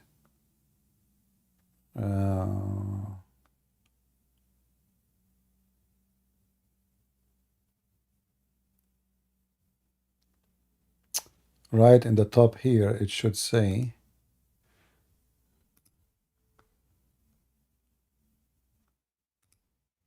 stupid website with this window. So here it mentioned here. You see, the translation is very, very funny and very weird. So they have no clothes on them. Those are the genie, who they are black, and they were riding the Prophet. If you read here carefully, it says, so they come, start riding the messenger of Allah. Stupid website. Let me find a different website. This is really sick.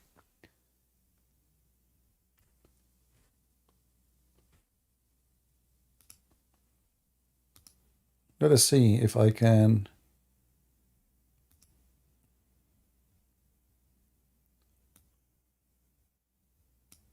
Yeah, this website have this window. Each time you click in it, this stupid thing open and block our screen.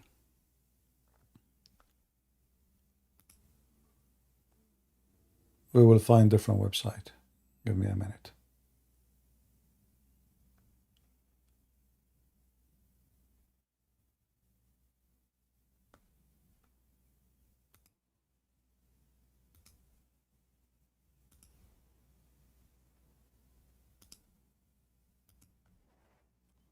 Let us try this one.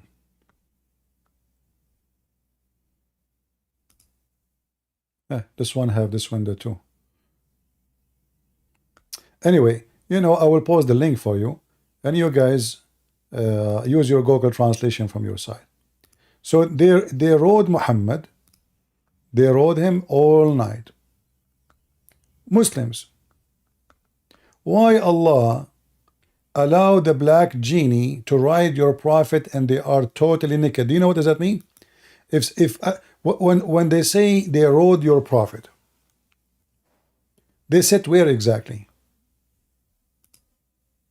Let's try this website. Any Muslim can tell me? The genie, they rode on him, they sit where?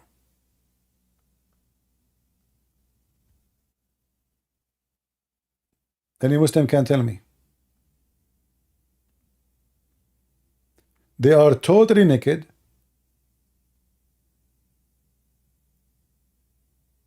And the funny, Muhammad, he claimed that those are genie coming from the north of Iraq, the south of Iraq. Since when in the south of Iraq there's African genie? Yeah, story. Here it says, when Muhammad he came back, let us read here.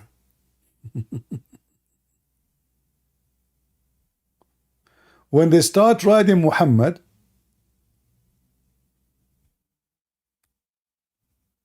Muhammad start reading Quran for them. Questions. Muhammad he start reading the Quran for them, still the genie are not afraid. So why Muhammad was reading the Quran? And how come Allah could not protect him? God willing, they have no clothes on, and I do not see their long limbs. They have little flesh. He said, so they came and began writing to the messenger of God, may God bless him and grant him peace. He said, and the prophet of God, may God bless him and grant him peace, recited to them. He said, and they began to come to me and turn around. So Muhammad reciting Quran for them, and the genie still riding Muhammad all night until the morning. Not only that, the story is not over. Is it? No. Here it says,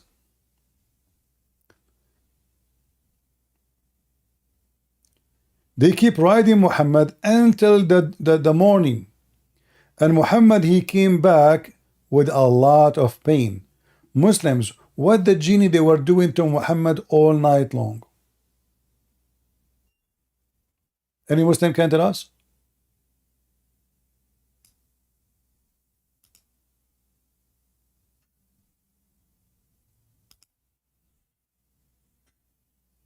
He said, when the pillar of dawn split, they started to go, or as he said, then the messenger of God, may God bless him and grant him peace, came heavy with pain, or almost like pain from what they rode on. He said, I find myself heavy, or as he said, then the messenger of God, may God bless him and grant him peace, placed his head in my lap. This is the prophet protected by Allah. The genie, the black genie, they are riding him and their penis is in the top of his head. You see, if I ask the Muslim now, it says they are riding him. So where they were sitting exactly?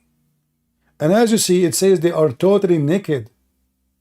And their penises are so black to the point it's hard to recognize it. It's dark. They are black. Their penises is so big and it's black. And they are riding Prophet of Allah. So now the penis of those genies is where exactly on Muhammad? If you say to me they are riding on his back, which means they use him as a donkey, going in his fore, that even more funny. If you say to me they are riding on his shoulders, that means their penis is going through his neck in the front of his mouth. Is this your book? Or this is the Christian fabrication?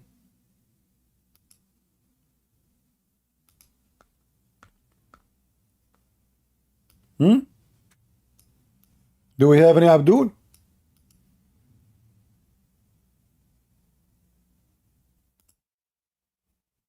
Mayday, Mayday. Riding the Prophet of Allah.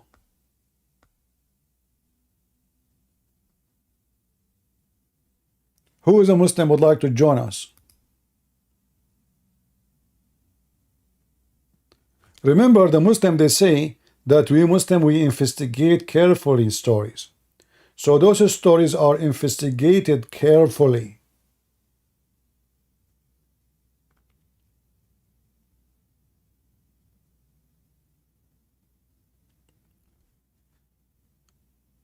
Yeah, this is the link. Here we go. I will post it in Discord. Please post it again. You have to shorten it so you can post it in YouTube. This website here, by the way, it's called the Shia Library, but this is not a Shia book. This is Muslim Sunni book. Anyway, I showed you many other websites. They are Muslim Sunni. Doesn't matter the website is owned by who. The book is a Muslim Sunni. The Hanbali sect is one of the biggest sects in Islam. Hundreds of millions belong to it.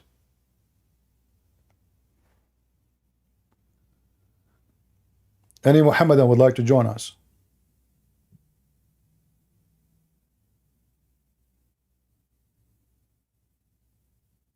Anyone?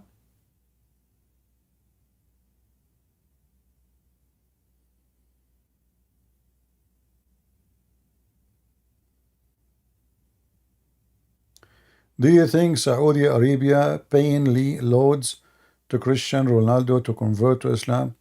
My friend, I mean, who is this Ronaldo anyway? This guy, he is living in Saudi Arabia. He have his girlfriend with him, right? Those are not Christians. They don't have religion. Oh, I mean, why it's important for you?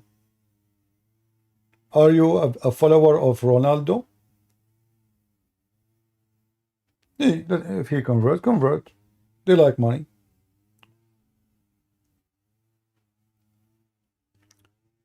You see, a Christian person is not someone himself, his name is a Christian, is someone who do what Christ said. Obviously, those people, they don't care for anything except, money. A person who is making, already he own hundreds of millions of dollars. Why he rent himself to play in a country like Saudi Arabia to make a $500 million? A human being who is for sale is always for sale. And those who play football, actually all games these days are not sport. I advise all of you to stay away from those garbage. This is garbage. They fool you. They take your money, you make them rich, you stay poor. Sport supposed to be for sport. This is not sport no more. Boxing, anything is not sport. It's a business. Gambling involved, mafia involved, fooling people involved, cheating is involved. And when you support those what's so-called sport, you are supporting the devil. What you get from the football game? Did you see what happened when they have the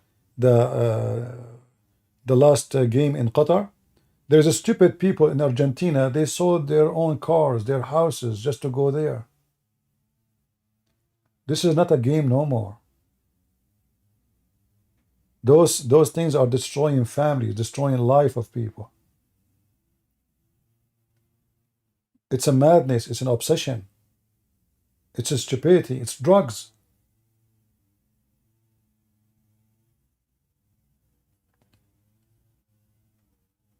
Imagine someone, he is a taxi driver in Argentina. He sells his car, the only way to make money. So he can fly to Qatar and he can watch a game. Human being is under the control of the devil. So when you are watching their news, following them, obviously you are obsessed with them too. Who care for those people? Those people, they are fornicators, liars, drug dealers. Everything in the world is about them.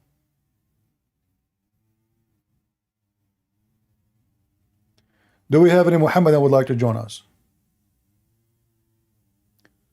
Mayday, mayday.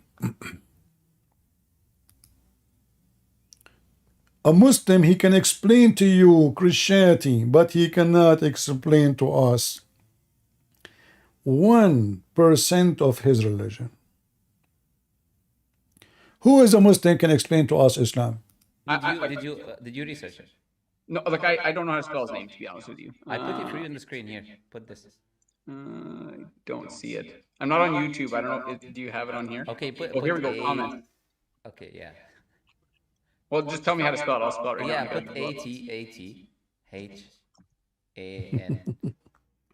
ATATHANASIUS. Any brave Abdul, he is good in spelling. He can join us. Anyone? Any Muhammadan? Mayday, mayday. No, but see, so this is the thing right now. So those books that are in the those books that are in the Bible that I have today were accepted books by the early church, and those ones are all quoted. Like, so there's a book. Yeah, but you're not getting the point. Okay. They were accepted later after Athanasius determined them. It's irrelevant whether they were accepted later or not. You need to understand one very important thing, right? The creeds of Christianity, the numbers of the books, these things were not, there was no democracy at that time, you know? You might think that they were... A Muslim is talking about democracy. No, there was a democracy. This is why they have a council and they voted. In fact, they have a vote after a debate. You Muslims have democracy? When Uthman, he burned all the Quran, who voted for that? A Muslim is speaking about democracy. Who is a brave Muslim would like to join us and tell us how in the world you Muslims speak of democracy when you yourself believe even in destiny? Was it a destiny for the book to be corrupted? Was it destiny by Allah? that his book is corrupted? Any Muhammadan?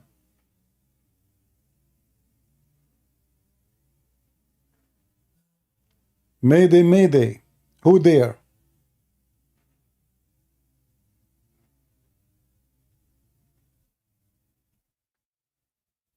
Do this guy dare to call me and tell me about this guy who and the Christians, how their book is collected?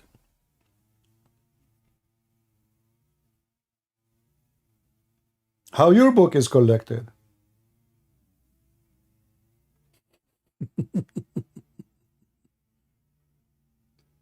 Muslims, who of you dare? I'm here to challenge you. Your God, your prophet, shaking in their graves from my challenge. And none of you dare. Who want to talk about the corruption? Who want to talk about what is valid, what is not?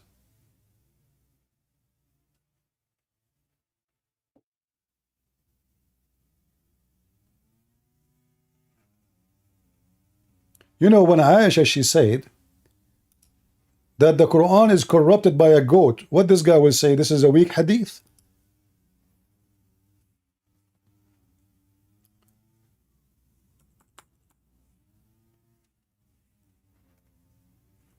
If your God could not even protect the Quran from a goat, and remember, this is the time when the Muslims have an army, fighters, soldiers, yet a goat ate the Quran. And not a single Muslim, and as you see, this is authentic hadith, not a single Muslim can recite for us the verses which are eaten by the goat. Who can recite for me the breastfeeding for adult 10 time verse? I mean, imagine this religion, they call it religion, yet their God, he sent verses commanding Muslim men and Muslim women to do breastfeeding for adult.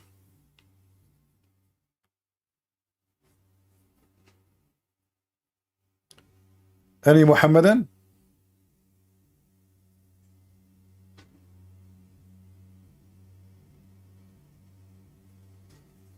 We have tons of reference that the Quran is not even exist anymore. Aisha, she said, Umar, he said, all those reference. Let us discuss, if you dare, about how my book is collected and how your book is collected. You know, first of all, we as a Christians, Christianity is not exist by the existence of a book. Is that correct? The book written about Jesus by the disciple after Jesus. So Christianity is exist before the book is exist. The book is just a documentary of what it said so it can be transformed into generation instead of saying we write it down to be sure that it is word by word is copied. Muslims, 200 years, 300 years, 400 years, 500 years after Muhammad still don't have a book. Who is a Muslim can show me the earliest book you have?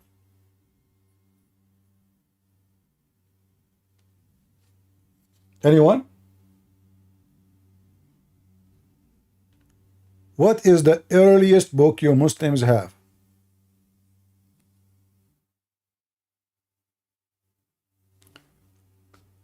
Do you remember last time we have here this guy Potato, what's his name? The filthy guy? Ultimate Fart? And I asked him to show me page number A in the Quran. He refused. Anyone remember? What page number A has? Quran according to who? They don't have Quran. Muslims do not have Quran. They never have one.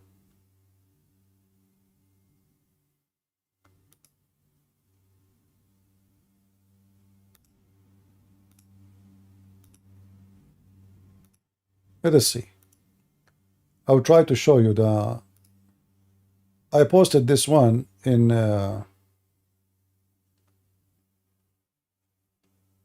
Patreon. Give me a second.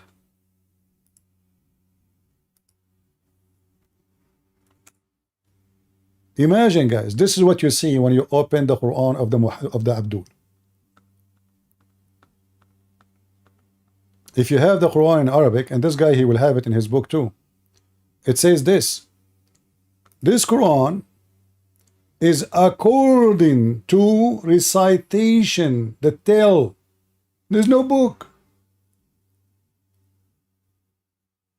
According to what agree with Hafs. Who's Hafs? A person who he was exist hundreds of years after Muhammad. Recitation. And then the Muslim, they accuse this guy to be a liar. That's why his hadith is rejected. I mean, the guy is a liar. The Muslim, they say there's tons of articles about him. He is a liar. The Abdul, which the Quran is coming from, is a liar. Muslims. This Quran is written according to who? Hafs, the son of Sulaiman, the Asadi al-Kufi, according to Asim ibn Abi Nujud, according to etc. Uthman, according to Ali, according to Zayd, according to the Prophet. And by the way, none of those is the one you should take the Quran from. Your prophet, he says the Quran should be taken from 4. Where are the 4? And why we need to take them from those 4? If we have the Quran from Muhammad, why we need to take it from 4? Any Muhammadan?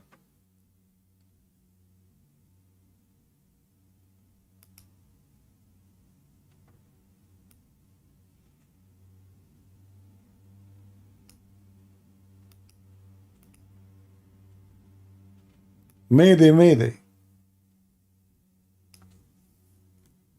Did you take the Quran from Allah or from the 4? You did not even take it from the 4. You took it from other people against the command of your prophet.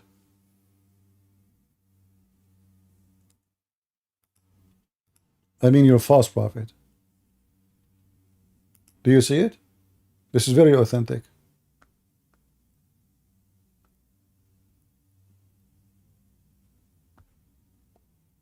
Let us see what is the hadith. Yeah, here we go.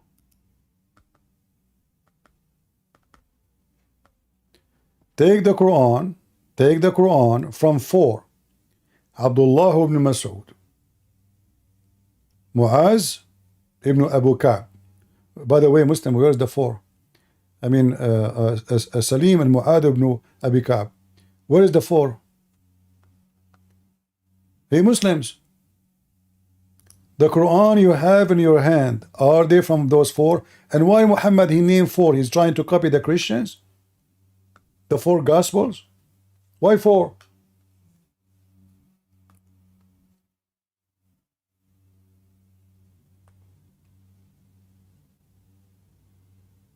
And where are the Quran? Where is the Quran which is taken from the 4?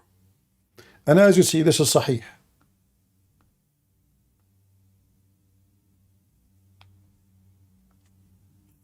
And as I say it, for me, I don't prefer to debate about the Quran as being corrupt, even though it's very easy to prove it. But what's the point of proving something stupid to be corrupted anyway? I mean, corrupt cannot be corrupted twice. The whole Quran is a joke. So I prefer to debate a Muslim who believes that the Quran never been corrupted, because that will make the Quran more laughable. Any Muhammadan?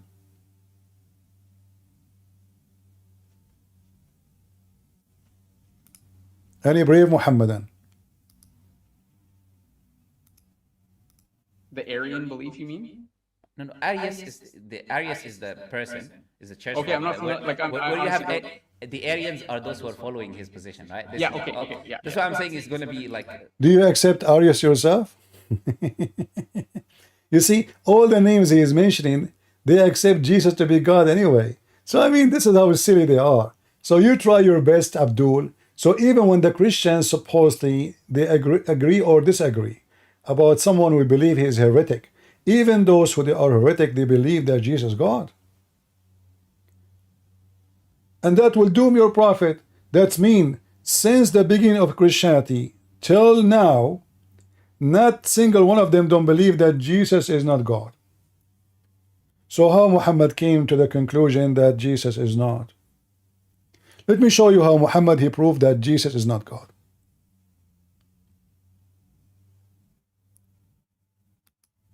And by the way, Muhammad he think that the Christian believe that Jesus and his mother are the Trinity.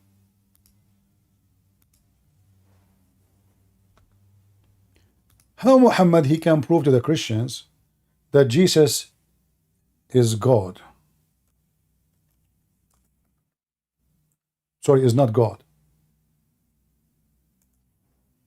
If you see the Quran, you will die laughing.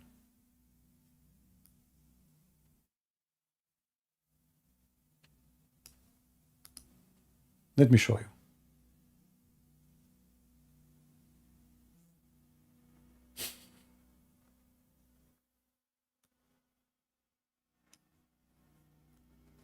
Read and laugh. This is Muhammad proving to us that Jesus and his mother are not God. We don't believe that Mary is God, you stupid. You don't even know what the Trinity is. This is how ignorant Muhammad is. But look what the Quran is saying. In chapter 25, verse number 20, says that Jesus and his mother, they eat food and they go do shopping.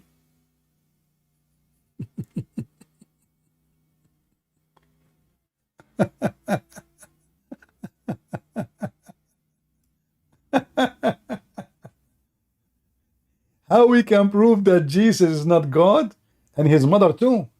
They eat food and they do shopping. Hold on, this is not true.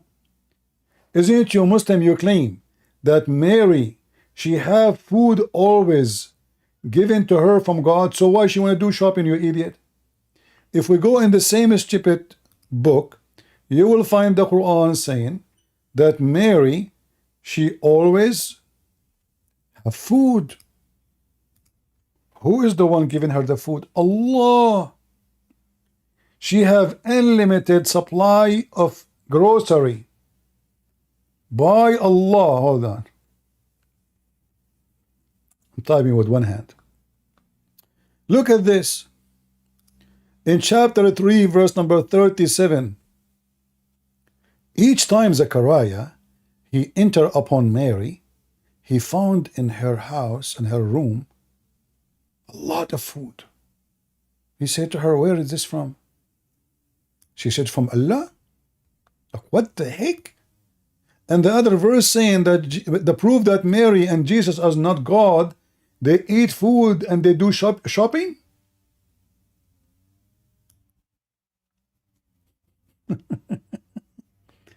Hey Muslims, so if Jesus he eat food, that does not make him God, right? Well, if Allah don't eat food and he have body, that make him God? Any Muslim want to join us to talk about this topic? What make Allah God? Is that because he don't eat food? What if he is solar? Well, angels don't eat food. Are they God? According to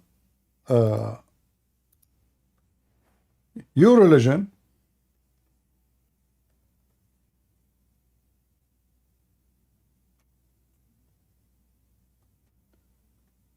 when the angels they came to Abraham, he could not recognize that they are not a human, which means they are angels, until he noticed that they don't eat food. So if the proof that the one who don't eat food is God, that means all the angels of Allah are gods. Any Muhammadan?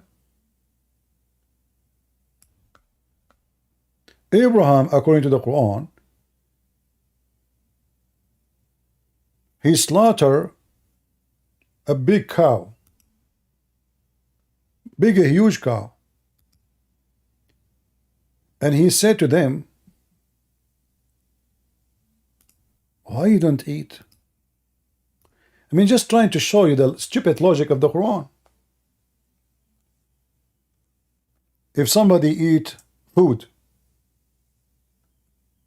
or someone don't eat food, which one of them is God? Read it.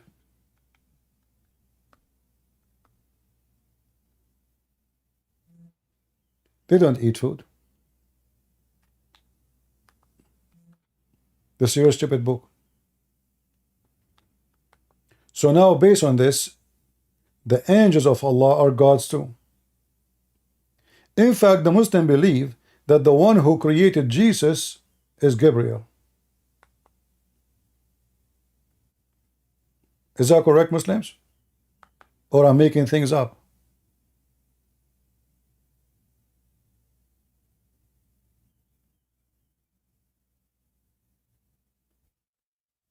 Any Muhammadan?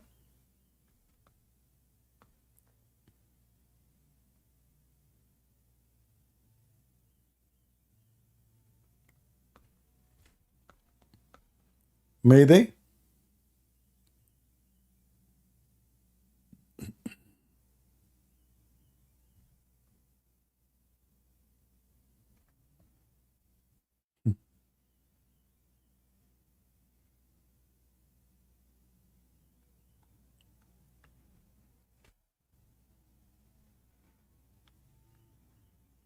Here you see that the wife of Abraham, he said, those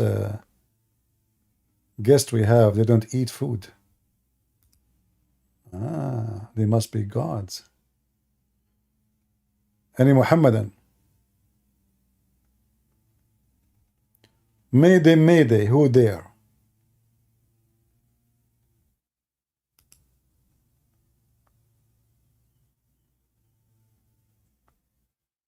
Anyone? So what is the proof that Islam is from God? The Muslim failure in attacking Christianity is laughable.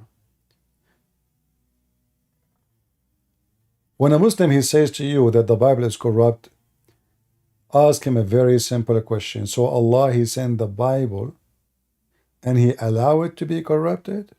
And then you will see the Muslim will start squeezing himself trying to change the topic.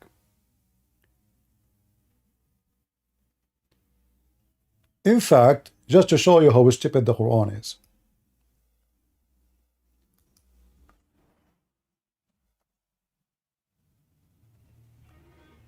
According to the Quran,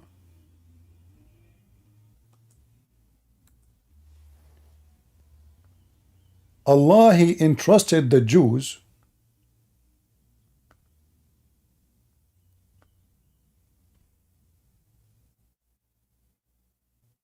to protect his book. This is supposedly the Torah. This is not the gospel.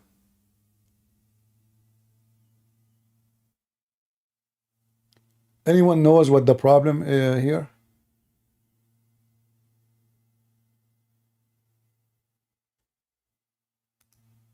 Anyone notice what the problem?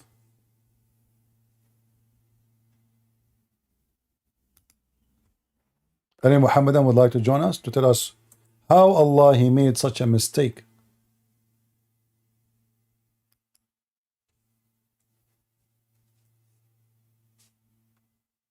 If Allah he entrusted the Jews to protect the book, did Allah made a wrong choice?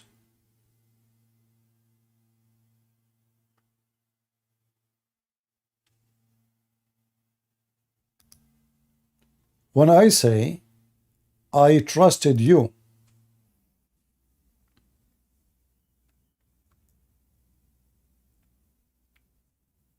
and then you fail me.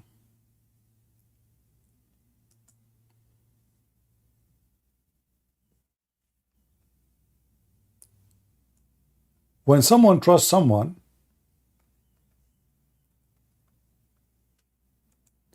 that means he have good faith on him, correct?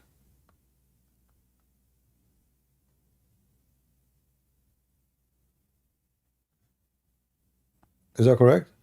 If I say I trust you, what does that mean? I have a good faith. I believe you are good. I believe you are trustworthy. Yeah, Prince, let me know if when I can talk. All right. Are you a Muslim? No, I'm an atheist. You are an atheist? Yeah. What I would do with you as an atheist? I'm talking about Islam, my friend. Yeah, so I might be in the wrong stream. Should I ask you my questions or should I come in any other stream? Is your topic about Islam? No, it's about existence of God. Are you exist? What? Are you exist? Yeah, but my question was, why do you believe in God what is without evidence? what is the proof of your existence? I'm talking to you. I'm talking to you too. What is the proof of your existence? This is the proof. I'm talking to you. I have a thinking brain. No, I'm it responding can to your be questions. it can be an AI, not necessarily a person. Okay, so AI isn't developed enough So to what stop if doing it. what if you are a mute? You are not exist? What if I am mute? Yeah. I still do exist. So what? Let us go back to zero then. What is the proof that you exist? Okay, so I can prove myself that I exist. I can meet you anywhere you want. What if I decide to can meet do a you? video call. What if I said I want to meet you 1,000 years from now? Are you exist still? No, I'll die by that time. That means you never exist, because you said the proof that you exist, that you can talk to me, you can meet me, Yeah. and then that the proof you exist. But if you cannot do those, that means you don't exist no more. So now you contradict yourself.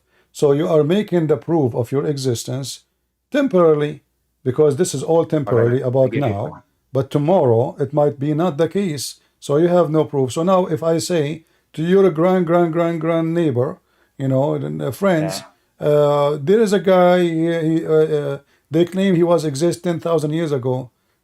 Do you have a proof of his existence? They say no, we don't know, So if you want to go and check what is exist, what is not, by physical sense, then that will delete you yourself, because you yourself cannot prove anything as soon as your physique disappear.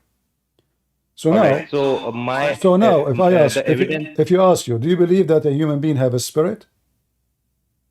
I don't think it has a spirit. I think what is humans don't have. what is the when somebody die, what happened exactly?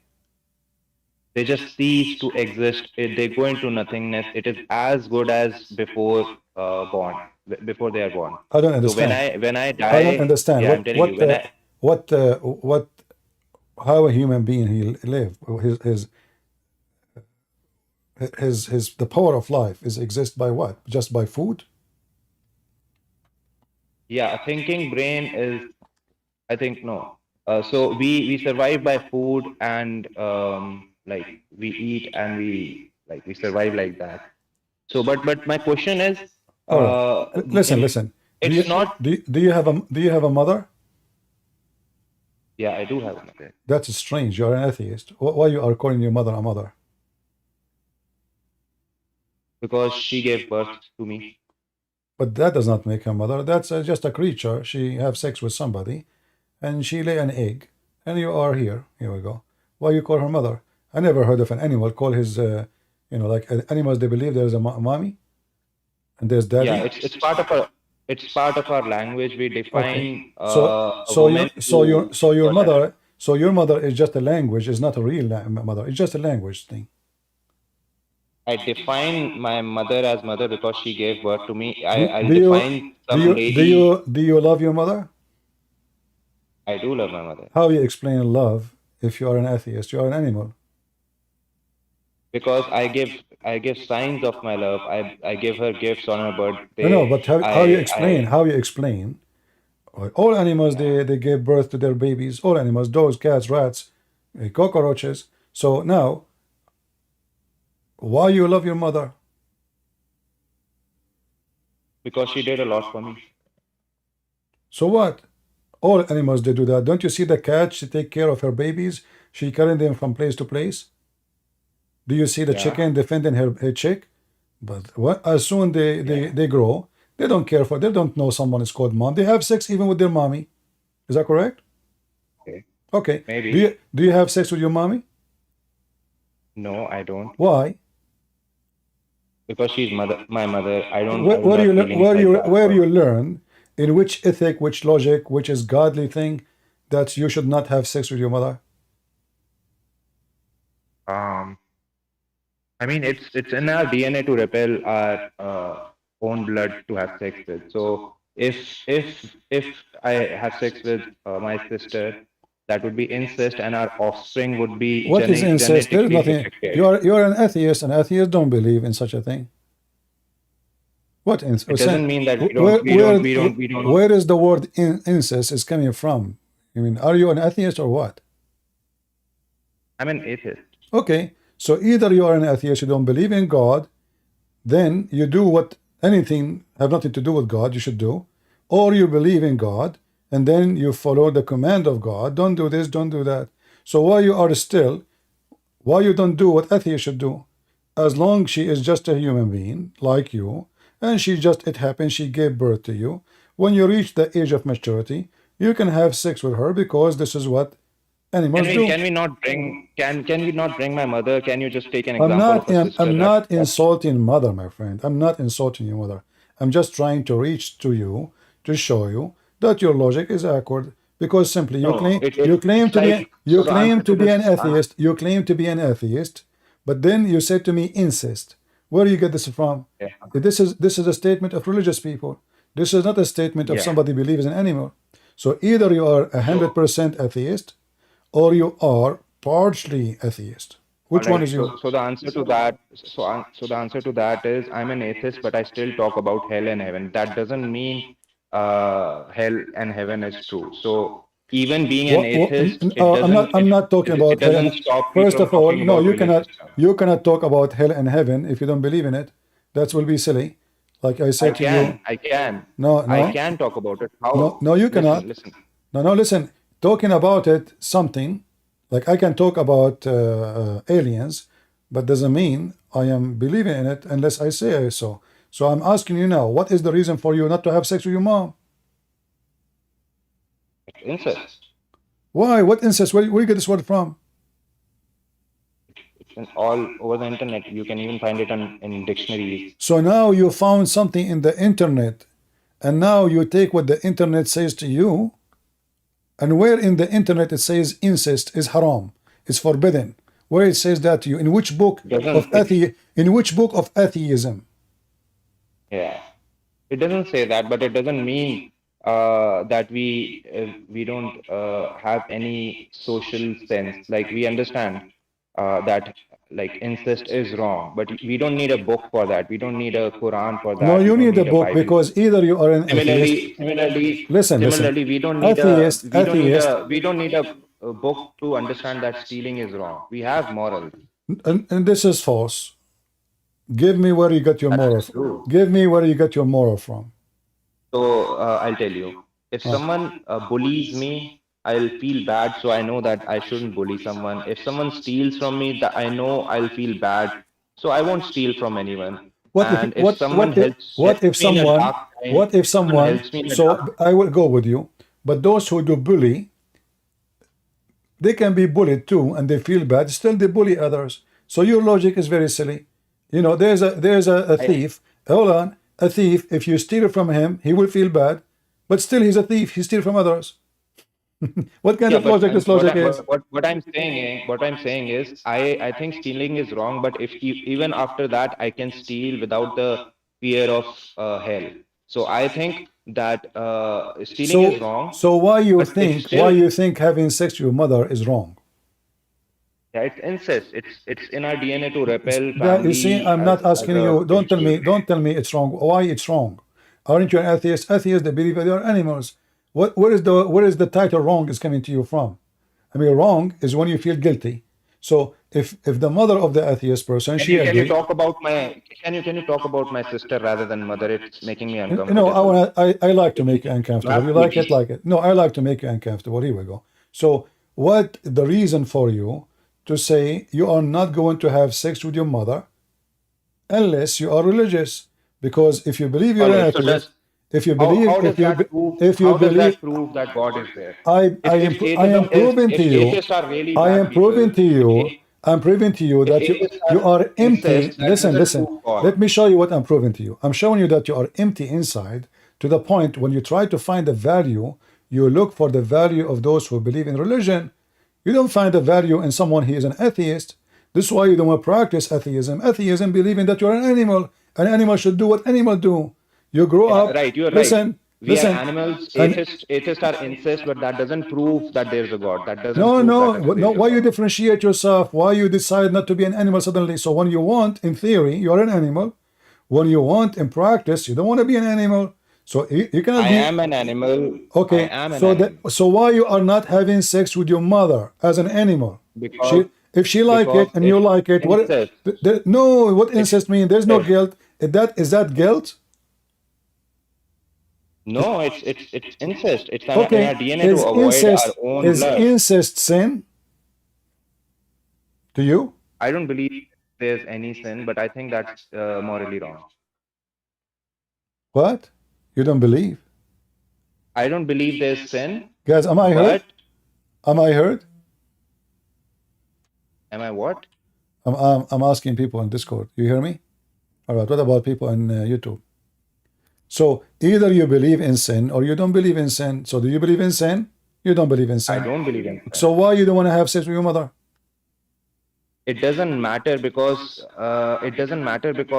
you calling us atheist and incest morally like immoral people doesn't prove that there's a God. We can be the worst people. What the word moral? We can be the worst people, worst people. Where you got your morality from? As an example, the I told incest. you. Where you got I the told incest from? you. No, you said you feel guilty. You feel bad. So now, if a It's in man, our DNA. okay, hold It's on. in our So if a DNA, man, he want to have sex with his mother, and his mother she like it, why you want to feel guilty? And listen, if anyone else wants to do that, they can go ahead and they can do I'm whatever they asking want. you. But I'm they asking won't- you. they I'm won't- asking they you. won't- Why they you will? won't- they Why you won't- will feel bad? they- Why you will feel bad if you have sex with your mother? Give me the reason. Listen, don't bring my mother in this topic. You are making me uncomfortable. And if you I don't don't want to care have if an you are intellectual comfortable or debate, not. Get I'm- lost, Mr. Uncomfortable. Don't come to here if you are not comfortable. I did force you. Did I force you? So when you say there's no God, but then you follow the teaching of God, and you don't like to be an animal, obviously you believe you're a hypocrite. Either you are an animal, you practice what animals do and live like one,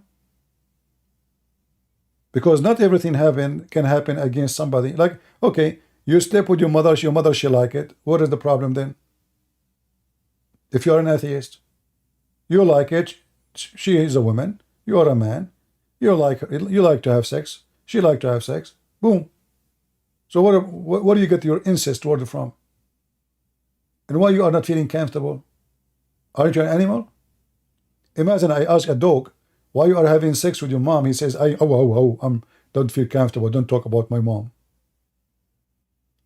So either you're an animal who don't believe in something called mom and dad, because animals don't. All those words, mother, wife, daughter, sister, those are religious words. And when a human being, he follow rules regarding sisters, sons, mother, father, that means you are not believing you are an animal. So either you are an animal, you practice what animals do, or you are not, but you are a hypocrite. You claim that you are just an animal, but you don't want to do what animals do. Why? Because you decide to learn from us how to live. Hypocrite. Either you are an animal or you are not. However, I advise you to convert to Islam, because in Islam you can live like an animal. As an example, in Islam, if you have a wife, it's not the same if you have a girlfriend. So, in the Quran, chapter 25:54, it says, وَجَعَلْنَاهُ نَسَبًا وَصَيْرًا. We read the interpretation. If a man, he have sex with a woman, and he have daughter from her, he can have sex with the mother and his daughter. Here you see right away that the Muslim, they switch to the atheist mood. They are animals. They can have sex with their daughter, even though she is daughter from blood. But according to Islam, no. She is a daughter from fornication. So in Islam, the word daughter and mother, etc., is an idea, is not reality. To the point, we can make the one who is your real blood not your daughter, and the one who is not your daughter, your daughter. How we can prove that? Let me show you.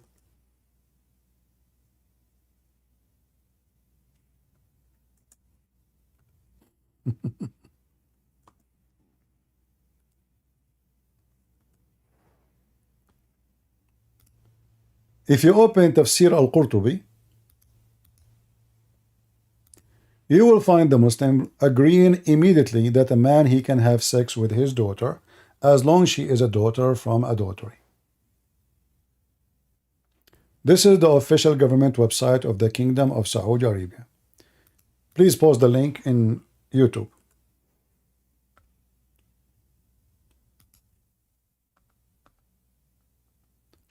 And here it says, because she is, and this is the most accurate scholars of Islam, if a man have sex with his daughter, who is a daughter from fornication, is not forbidden for him to have sex with the mother and his own daughter, because she is not considered as his daughter according to Islam. Can you believe it?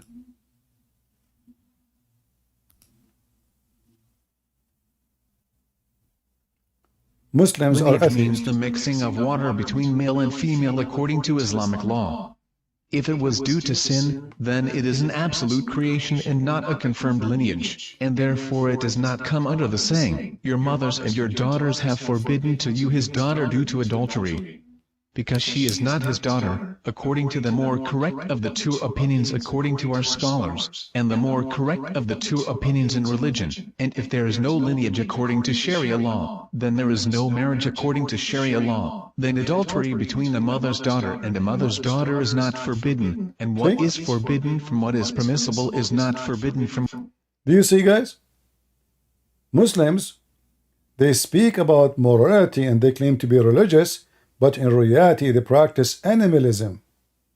Not only that, just to show you the madness of Muhammad and the madness of his followers, even the scholars, they are debating about if we can have sex with our sister or not. Read carefully. The scholars, they differ about if a man, if his daughter or his sister from adultery. They differ about it. Like, shouldn't they right away say no, no, no way? No, no, the majority, they agree, we can. I mean, this is how stupid, filthy this cult is. They differ about something. Should anyone say no to? Even the atheists, we just heard the atheist saying no. We just heard the atheist saying no. And he's an atheist. The jurists differed as to whether a man should marry his daughter from adultery, or his sister, or his son's daughter from adultery. So some people forbade that. And some people agree. Christian warrior, well, how I can help you?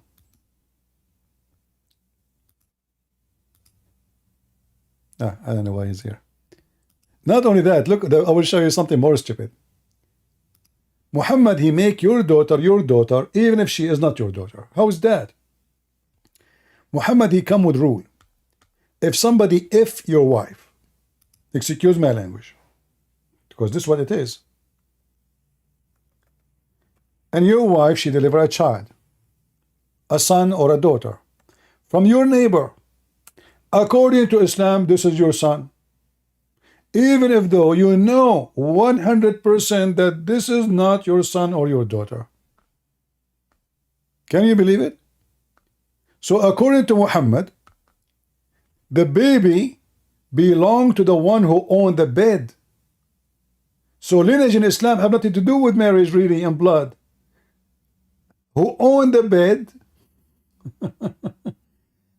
The boy for the owner of the bed, and the stone for the person who commit illegal sexual intercourse. So now, your wife, she slept with a neighbor, and you were able to bring 4 witnesses, and they saw his penis going in and out, which is impossible to find such a witnesses. You are screwed. The son of the fornication from your neighbor, your enemy, now is going to carry your name, is going to inherit your money. You like it or not? Do you see it? Imagine you found a guy sleeping with your wife for the last 10 years. And all the sons you have, from sons and daughters from your wife, are not yours. Now they will take your money. Legally, they are your kids. You cannot disapprove that they are not. You own the bed. So your wife, she goes sleep around, make babies from everyone, every cable guy come to the house to install the internet for you. She make babies from the taxi driver, from the pizza delivery guy, the plumber, he was doing plumbing to her. And now, those men who had sex with your wife, their babies will take your name and your house and your money. Isn't it? This is amazing and rewarding.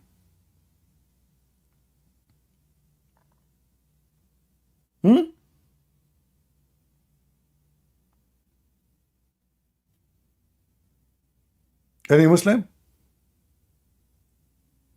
And how Islam says you Muslims, you believe only in real marriage and from blood, and now you say the child is for the bed, even if the child is not the son of this man. Especially now we prove that they are committing illegal sexual intercourse, which means this marriage and the fruit of this marriage is fake.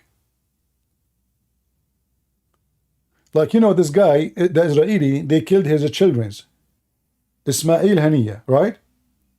Okay. Ismail Haniya, he have many kids. But all of them mostly, they are born when he was in jail. How his wife, she was making babies.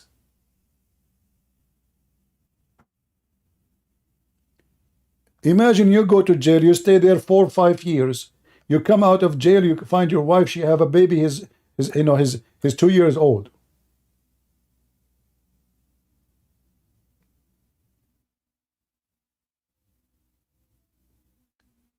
Based on Muhammad teaching, well, he is your son.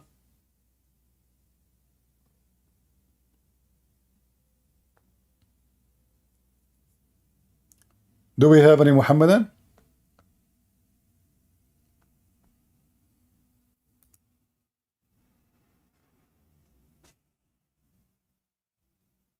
Any Muhammadan would like to join us?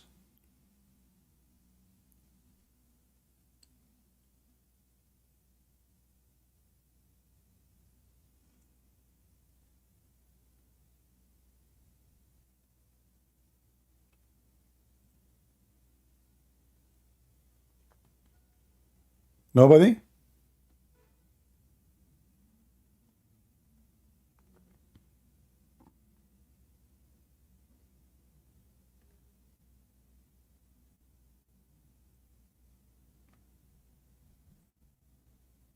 Do you Muslims agree with this? That your neighbor, he do boom boom to your wife, and then your neighbor, he inherit your money? His sons take your money? Your bank account? Your property, your land, your name? And then your neighbor, he will come to the son, he says, son, ask your mom, I'm your dad. Now, yes, let us enjoy the money of this fool. Do you remember the story of the Arabian Abdul? It's a joke. So this guy, he decided to get married. He found a girl, she is beautiful. So he came to his dad. He says, Dad, finally I found the girl I like. I want to marry her. The dad, he gets so excited. He says, son, this is my dream to see you getting married. Give me her name. Let us go and ask for her hand. The son, he gave him the name. The father, he says, no, no, no, no, no, no, no, no. No way, no, no, no, no. Son, he said, why, Dad? Why? I love her. Really, she is a good girl. Really, we are in love, you know. We already had boom boom together. Then the father, he had no choice to say, listen, son, let me tell you, when I was in your age, I was really a playboy. And she is your sister. No way. This girl, she is my sister? Oh, man, what I did. So this guy, he got so upset, he got sad. Anyway, a few months after, he found a new girl. He came back to his father again. He says, Dad, I found a girl to get married from. The dad got excited again. Great, wonderful news. Here we go. You overcome the first one. What is the name? Let us go for her father. He gave him the name. No, no, no, no, no, no. No, what? You cannot marry her. She's your sister too. So this guy, each time he come to his dad to marry a girl, he gave him the name. The father, he says to him, she is your sister too. So this guy, he grow a beard. He don't go out. He don't meet anyone. He is so sad. And then one day, the mother, she noticed that her son changed. He used to go out. He used to be happy. Now he is not going out at all. So she said, son, what's your problem? Tell me what's your problem. Maybe I can help you. He said, Mom, I cannot tell you. I cannot. She said, no, you have to tell me. So he told her the story. Each time he bring her a name of a girl to get married from, his father tell him that she is your sister. So look what the mother, the Muslim mother, she said. She said, son, go and marry any one of them. Because who said to you that he is your dad? Who said that to you, that he is your dad? None of them is your sisters. And this is the Islamic society.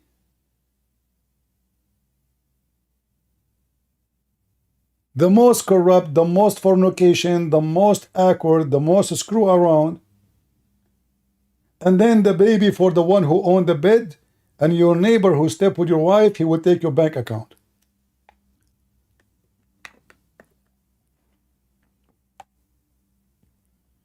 Who told you that he is your dad? Huh? Give me his name.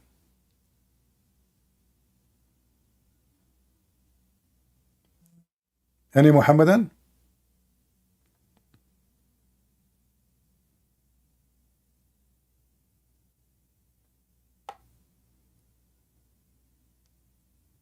No Muhammadan for today? All right. I will try to come back again later. Do you guys want me to come back? Download this video. I just want to give my voice a break from talking for long. Otherwise, we lose it, you know. So if I'm able to come back, I will be back later, maybe at night.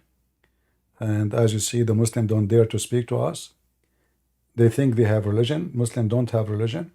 Islam is nothing but a pagan black stone, worshipping, kissing, licking. They believe even the black stone is the right hand of Allah. They believe the black stone erased their sin. They pray in direction of a stone. Even when they deal with shaitan, they throw a stone at him. Everything in Islam is a stone. Islam is a stone time religion. From the stone time. Beating women, having sex with the children, cutting hands, for stealing an egg. But Muhammad the rapist, nobody stole it, nobody cut his hand. Muhammad is the fornicator, nobody stoned him. Muhammad the cheater, who even broke the command he gave Allah, he gave him supposedly. Everything is in the world is absurd and stupid and garbage is about this man. Even his son, who he promised him his name, he gave him his name. Imagine, he go to his house and he flirt with the wife, and he claimed that Allah is the one who made him fail for her.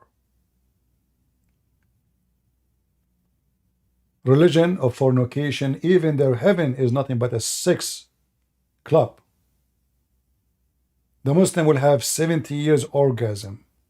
His penis will be endless, and he will be 90 miles tall, and his wife is 30 miles tall. That make it the first macaroni heaven. Worms in the mud. Thank you all for being here. I hope to see you soon again in a few hours if I could. And I hope next time we come here, we see more people join us. God bless you and take care. And remember, Muslims, Abdul, when you accuse our book to be corrupted, you are accusing your God of allowing it to happen. CP, hello. Yes, Sati, are you a Muslim? No, I just wanna say, take those guys, Muslim Captive and Abdul, they're gonna join. Who? Where are they?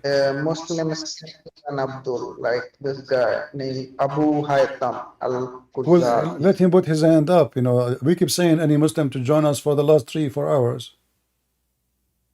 Oh, Let him put his hand up. I will take him. Okay, guys, we are not leaving. We have Abdul. Put your hand up. okay. I don't see the Abdul putting his hand. Where is it? Well, nobody. Where is the Abdul? There's no way we got a fish.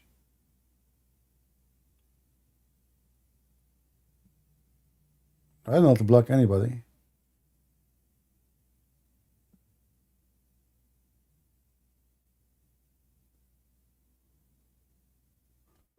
Salvation, are you a Muslim? We want Muslim. We want Muslim. Why your name is Salvation? Muslim don't believe in salvation. I want Muslims. Any Muhammadan? Okay, Abu, go ahead.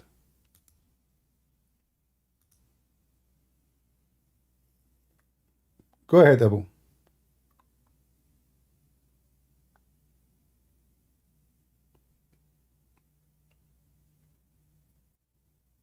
Hello? Yes, I'm here. I'm here. All right. What do you like to say to us, my friend? Go ahead. You are a Muslim?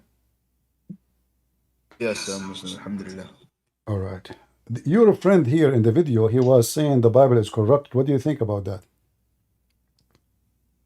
Yes, I do believe the Bible is corrupted.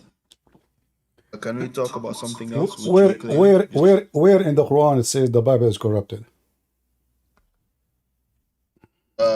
It says in Surah Al-Baqarah that the Jews has distorted the scriptures. Can you give me the chapter and the verse? Also, Christian Prince, even if it's not explicit in the Quran, we have it in the Hadith. Just one, one by one, please, one by one. You will talk. You will talk. Okay. So where in the Quran, chapter 2?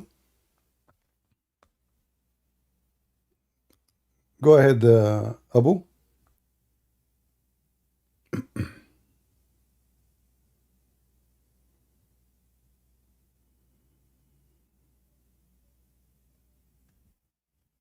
Are you there?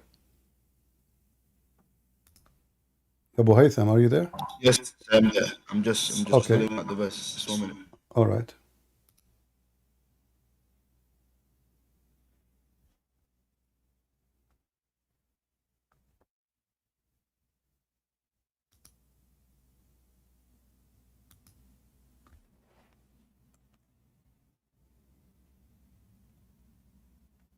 We are waiting for our friend here to find the verse.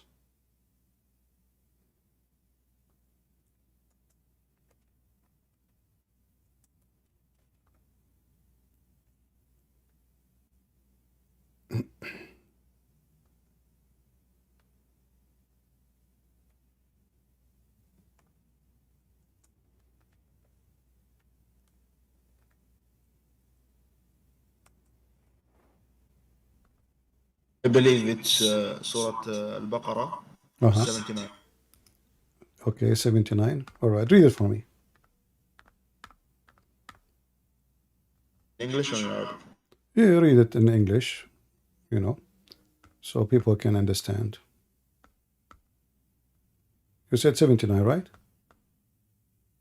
Okay. Go ahead. Okay. Then to those who write the book with their own hand, they say this is from Allah to purchase with it a little price. Woe to them for what their hands have written. Woe to them for they earn thereby. All right. Well, this goes for you. It's you Muslims who wrote the book in your hand. It specifically talks about specific group of people, which is the Jews. If you look at the second verse, which is 80. Yeah, but hold on. It says those who write the book by their own hands, correct? Yes. Okay, who is the one who wrote the book in their hands? The Jews, they have, according to your religion, they have the Torah written by the hand of Allah delivered to them, correct? What? According to your religion, Moses, he received the whole Torah, not only the Ten Commandments, written by the hand of Allah, correct? Yes. So this is cannot be about the Jews because this will be wrong. For the Jews don't write the book by their hands. They are just copying what Allah he gave to Moses. But who is the one who wrote the book by their hands? It's the Muslims. The Quran you have today is written by who? It's written by multiple writers. But that means you write it by your hands. This is not by Allah. Correct? Yeah, but we don't. That doesn't mean anything. Really, no, it means we don't no. believe the Mus'haf. We don't believe the Mus'haf is Allah's word. No, you see, the hold Mus'haf on. is quoting what Allah says. Okay, but isn't it the Quran says Allah is the one who should collect the Quran, not you? Yes. All right. So why you are collecting the Quran? Preserve the Quran. Huh? Preserve the Quran. Is what? Preserve. Okay, but preserve. No, he says jam'uhu wa Qur'anahu. Inna alayna jam'uhu wa Qur'anahu. It is on us to collect the Quran, correct?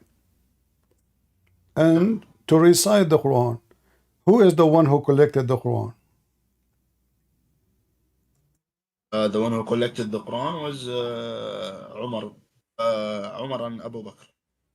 Well, isn't it? It says that they were debating about it. Why we want to do something the Prophet himself did not do? So why? Yes. Why? Okay. So why you Muslims are collecting something your Prophet never commanded you to do? Because at the end of the day, it's collected in the memories of the writers, the memories of the. Okay, I will go with you. And now, if this guy, what his name, Muslim skeptic, he can join us. When the verses of stoning and the breastfeeding for adult been eaten by the goat, you said that we preserve the Quran. Can you recite for me the verse of breastfeeding for adult? Okay, firstly, this verse was abrogated, and the hadith in Sunan Abu Dawood was tad'if by Al-Arnaut because of Ibn Ishaq in the chain, and the part where it says that the sheep has eaten it, it's da'if because Ibn Ishaq is in the chain. That's firstly. Secondly, let us stop one by one, please.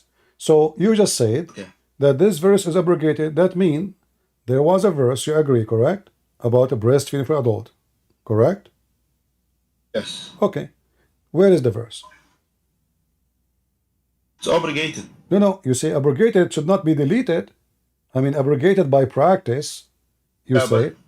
Is it abrogated by practice? We have three forms of abrogation. I know. I'm asking you. It's how it's abrogated, by practice or by recitation? By both practice and recitation. Give me the proof. Okay, I will show you now. Okay.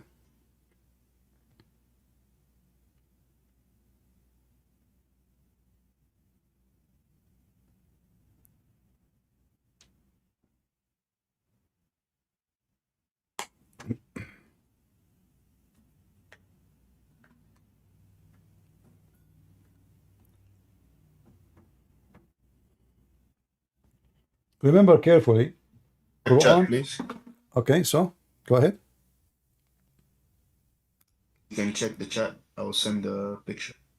Don't basically. send me a picture. Give me the reference. Give me the reference. So we, It's a book. I don't think you will have it. Hey, my friend, what a book? Give me a reference. It's a book. You see, Muslims, you have no religion. Then Hadith book. it's a book. Yes, it's a hadith book that quotes Aisha. Okay, give me the hadith. No, Aisha, she practiced the breastfeeding for adult after the death of Muhammad. What are you talking about? How No, she didn't. How She it is? said it dropped. Oh, okay, she dropped. The hadith say so. It's not in Sunnah.com because Sunnah.com has limited hadiths. Sunnah.com. It's not in Sunnah.com. Yes. Oh, okay, no problem. But did Aisha practice it after Muhammad's death? No, she said it was dropped after the death. Nowhere it says that. That's a lie. Here we go. Yahya related to me from Malik from that Aisha, the wife of the Prophet, may Allah bless him, grant him peace, admitted those whom her sister and her daughter of her brother had nursed. Aisha, she used to command, I show you different hadith. Aisha, she command her sisters and her nieces to do breastfeeding for anyone want to attend upon her. Right? Can you show me that specifically? Okay, hold on, let me see.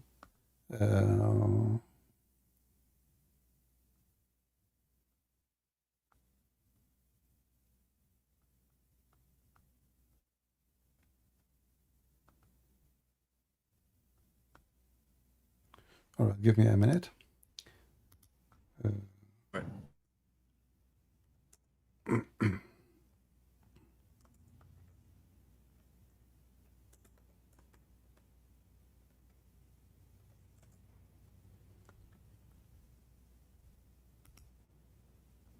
All right, let's see here this one.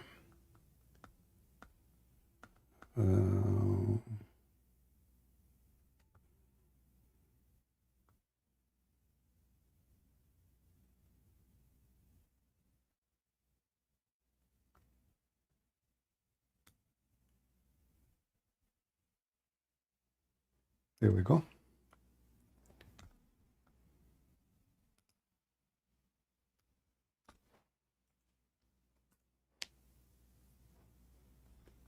You know Arabic, right? So you can read it in both.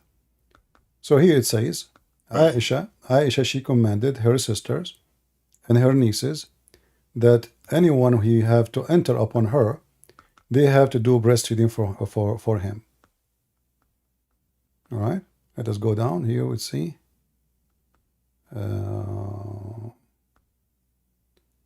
Where is Aisha? Here we go. So whenever a man she wanted to be able to come to see her, she ordered her sister Kulthum bint Abi Bakr as-Siddiq and the daughter of her brothers to do breastfeeding, not give milk, to whichever man she wanted to be able to come to see her. Do you see it? Yes. Can you show the Arabic? And this is Sahih. This is the Arabic here.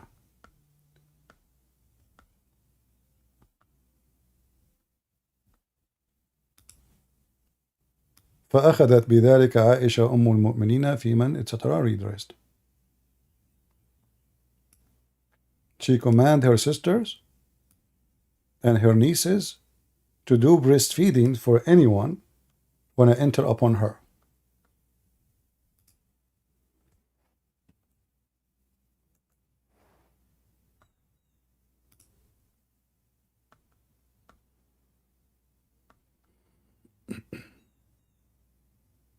What do you think?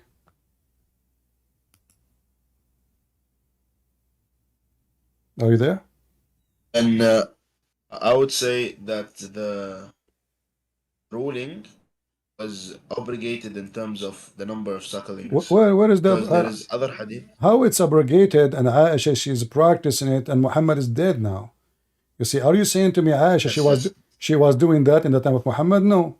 Muhammad is dead Aisha now, anyone want to enter upon her is he have to go through a process. She commanded her sisters and her nieces to be their secretary.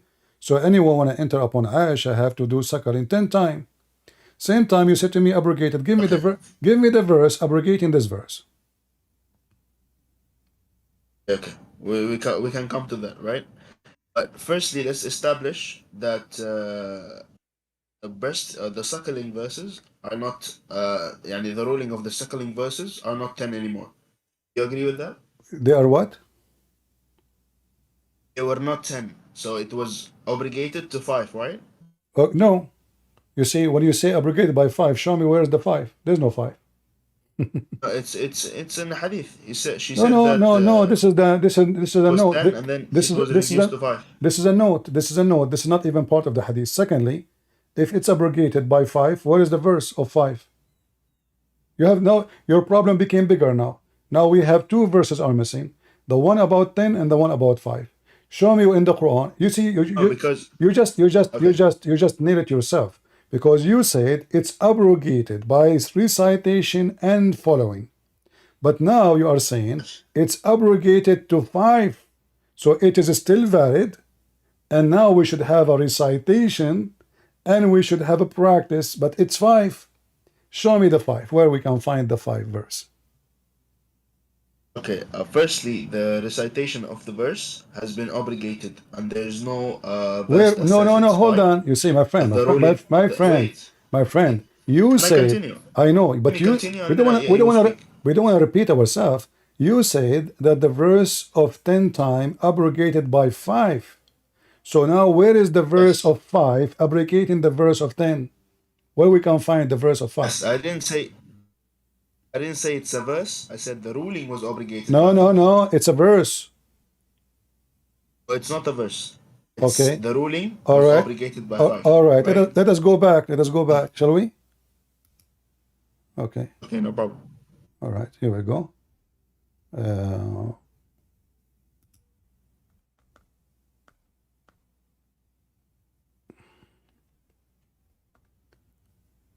This verses was abrogated in recitation but not ruling. This is number 1. Do you see it? Where is it? The verse of stoning and the verse reading out 10 times was revealed. Okay, and? Okay. Now, if it's Yes. abrogated by recitation, not ruling, why you said to me it's abrogated by ruling? It is abrogated by ruling, but it's not written in this hadith. I have a different hadith So, that says so it you was Muslims, abrogated by 5. so you Muslim, you don't agree about what is abrogated, what is not? Yes, we do agree what's abrogated or Okay, not. why it's abrogated by a ruling anyway? Did Allah make a mistake? Oh, firstly, when we say abrogation, that doesn't mean it's a mistake or something like that, because when Allah abrogates a verse, He brings something better than it. Okay, what is the better? Same goes to the So now, when Allah, the okay, hold on.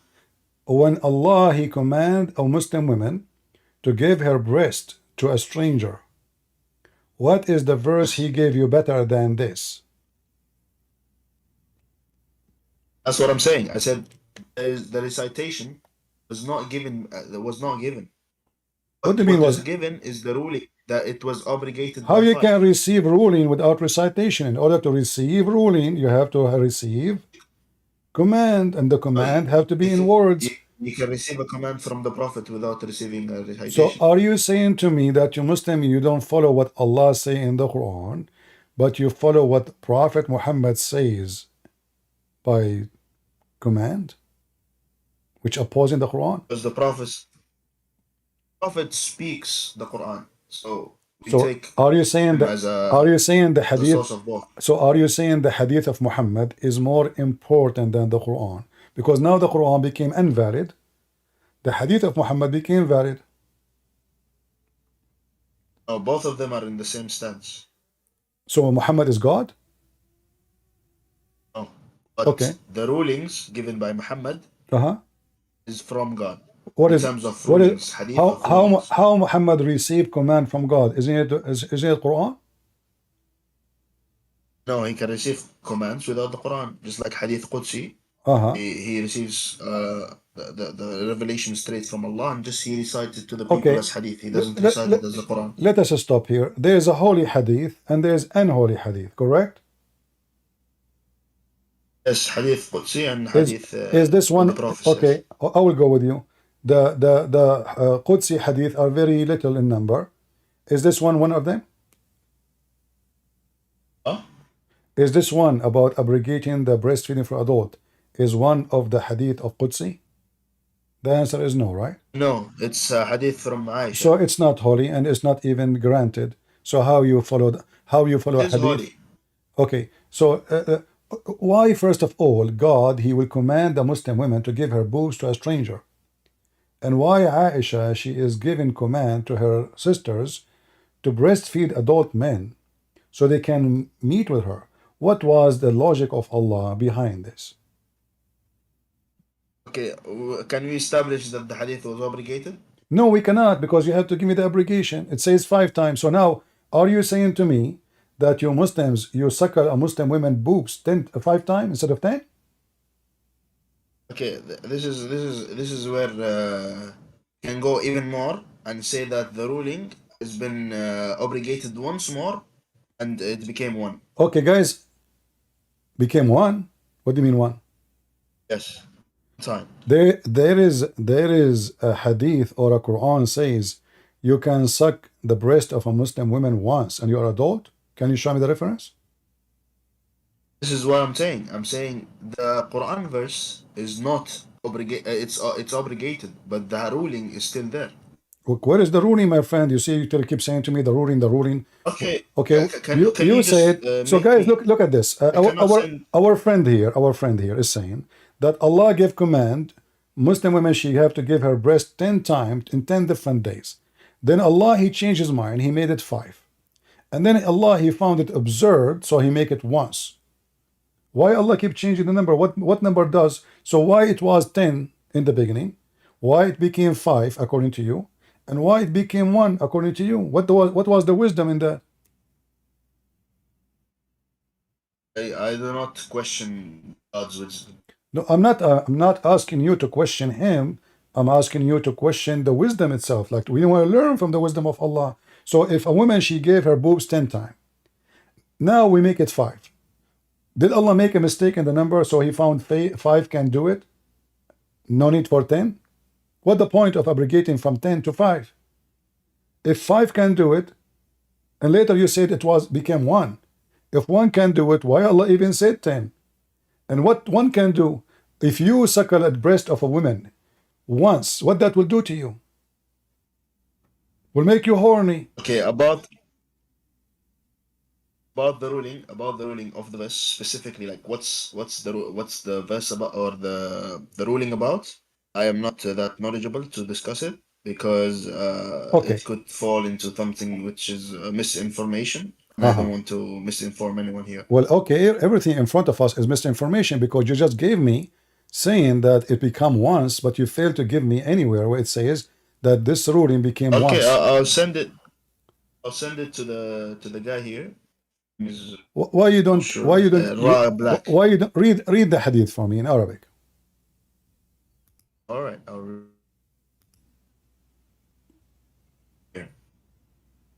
You can copy the hadith and post it in the chat. If the link is not working, you can post the text. I cannot. You cannot. You cannot copy the Arabic text and post it. It's a book, so I cannot just copy it. I mean, you cannot copy the text from the book. It's a scan. Ah, okay, I see. All right. So, what is the hadith? The hadith is in which book? It's in At-Tibyan. So this is not. Tafsir al-Quran, At-Tusi. So you see, this is not even a hadith, my friend. It is a hadith. It's a narration. Okay. So the hadith is in which book? You said to me At-Tibyan fi Tafsir al-Quran. Yes. Yeah. Okay. This is made by At-Tusi, right? Mohammed ibn Hassan At-Tusi. Yes, Muhammad ibn All right. But this is a Shia guy. You are a Shia? No, but he uses the evidence of no, but this is a Shia. But this is a Shia. Is evidence is Sunni evidence? Yes. There is Sunni evidence, but I'm showing you the Munsaf first, and then I'll show you the even from the Shia's perspective, they do believe that it was obligated. My friend, the Shia don't believe And in. also Okay.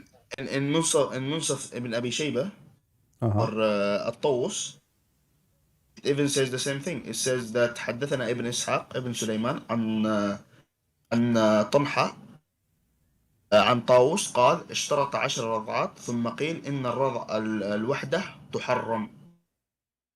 First This of is all, when it became one. no, first of all, according to Islam, suckling a woman and you're adult, that will not forbid you and will not make it a muhram for you. Is that correct? This is why I don't go to the ruling, because I'm not So this is specifically sure a about the false ruling. statement, because we can go in 2 seconds. You will find tons of fatwa says breastfeeding for adult only for infant can make it unlawful for a Muslim to have sex with this woman. Only if he did it when he is an infant. If it's not, then that will not forbid. Do we agree about that? Yes. Okay. So what the purpose of this then? No, nothing. I mean, guys, look at this madness. So now it turned to be that if a Muslim woman, she gave her breast to a stranger and he suckled it 10 times or 1 time or 5 times, still he can have sex with her. So what was the point of this?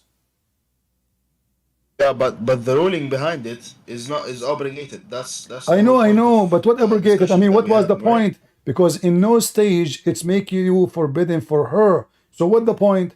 And what kind of God he commands? So Muslim women, they have to cover themselves. It's haram to show her hair. It's haram to show her face. It's haram to shake hands. But I can hold her breast and suck her 10 times, 10 different days until I'm satisfied.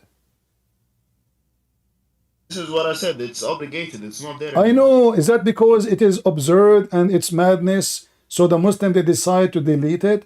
Because you need to show me where your prophet said it's abrogated. You fail. You said your prophet said. Where your prophet, he said this is abrogated. Show me the command of your prophet. Sure. All right.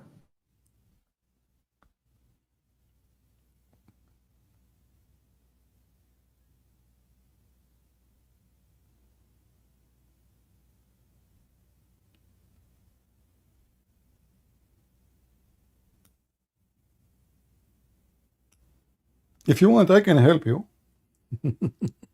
Let me help you, just to not to waste time. Look with me in the screen and look. I have them here. No problem. Look with me and see the clear evidence that you Muslims are the one who ate the verse, not the goat. Do you see all those hadith? And all of them, they are sahih. Look how many.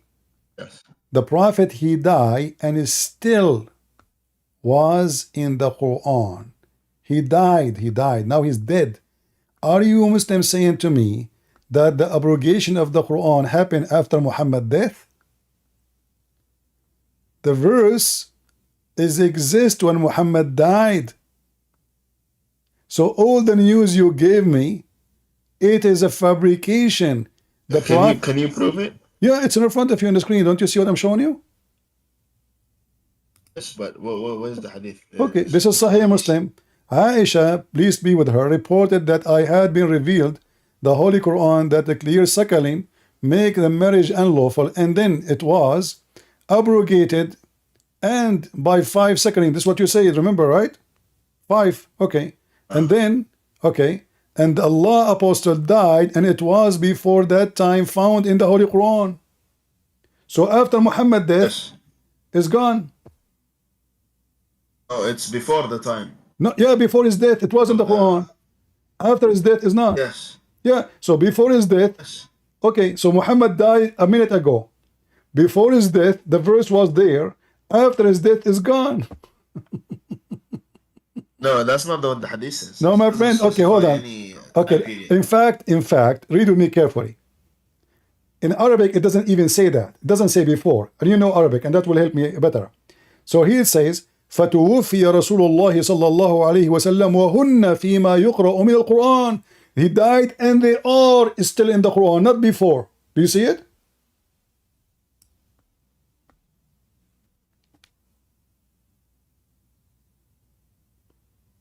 Don't faint. Yes, I do see. Okay, so the Muhammad, he died, and the verses is still in the Quran. The translation in the left is false. They say before. It doesn't say before. It says he died, and they're still in the Quran. And who said that? Aisha. And this is Sahih Muslim. So all the argument you gave me in the last 30 minutes, it was wrong and false. Abrogated, etc. It's not there by recitation, by ruling. No. As you see, Aisha, she's practicing it. And as you see, Muhammad died. There is no way the verse is abrogated after Muhammad died. That would be funny.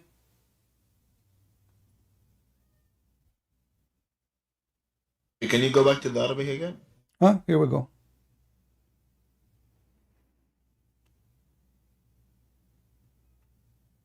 فتوفي رسول الله صلى الله عليه وسلم وهن فيما يقرأ من القرآن. Arabic is so clear.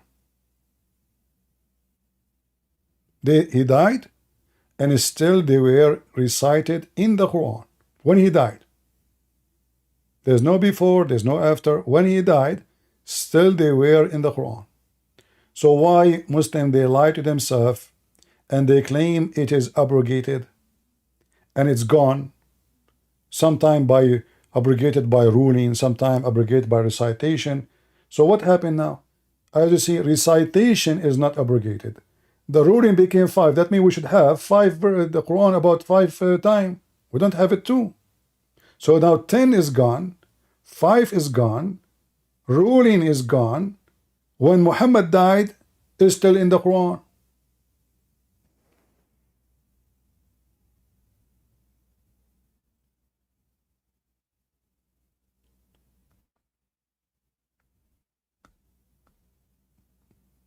What do you say?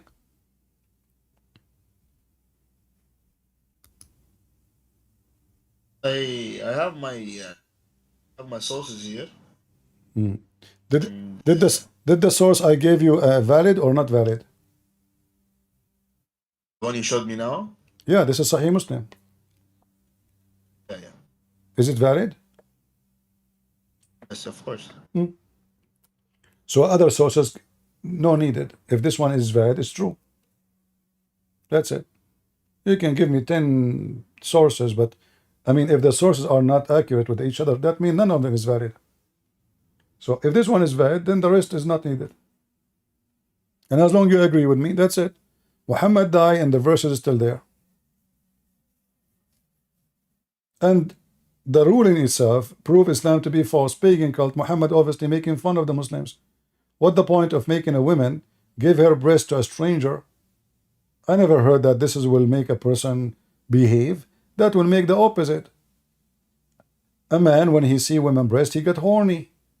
So imagine now, he's not only seeing them, he is touching them, and even he's licking them, sucking them. I mean, I don't know about the ruling of the specific. No, use your brain. You are a man. Do you agree that your wife, with my respect to your family, do you agree that your wife, she practiced this? I don't believe that's the ruling. Well, this is the ruling in front of you. Aisha, Yeah, I show you the hadith, my friend. Did I show you the hadith? Aisha, she commanded her sister to do it.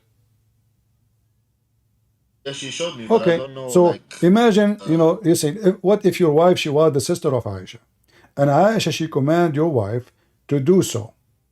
What do you think about this? firstly, I don't know the sharh behind the hadith. So Well, let it be something else. there's no need for sharh. Explanation is explained. I mean, the hadith. But there is need for sharh. My friend, no. You see, even this one needs sharh. If the hadith says anyone want to enter upon her, she commanded her sisters and her nieces to do suckling for him. So it's explained. The reason to do suckling, a man should suckle the sister of Aisha because she is a family. And now Aisha, she become a genius. So she decided that, okay, any man want to enter upon me, he can enter by suckling my wife's boobs, not my boobs. But Muhammad did not say that. Muhammad, he says, you do it. Number 2, as long as still you can have sex with the women, so what the point? So now a man, he entered upon Aisha, and Aisha, she did suckle him or her sister, but still she is lawful for him, so what the point? Same time, Isn't it the Quran says that the mother of the believers are haram, forbidden for you?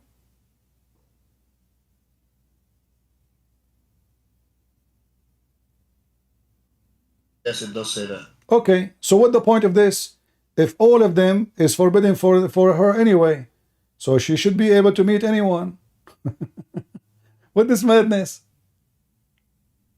Your religion is messed up, my friend. So Quran is gone. Quran is fabricated. Muhammad can't be a prophet. Muhammad obviously making fun of people. There's no way a prophet of God teaching decency. He will command women to give their breast out to strangers. And now his wife, she is doing that. So imagine now we go to visit Aisha and we sit in her presence to meet her. So you say, hey CP, go to my sister, suckle her breast first, and then come to me.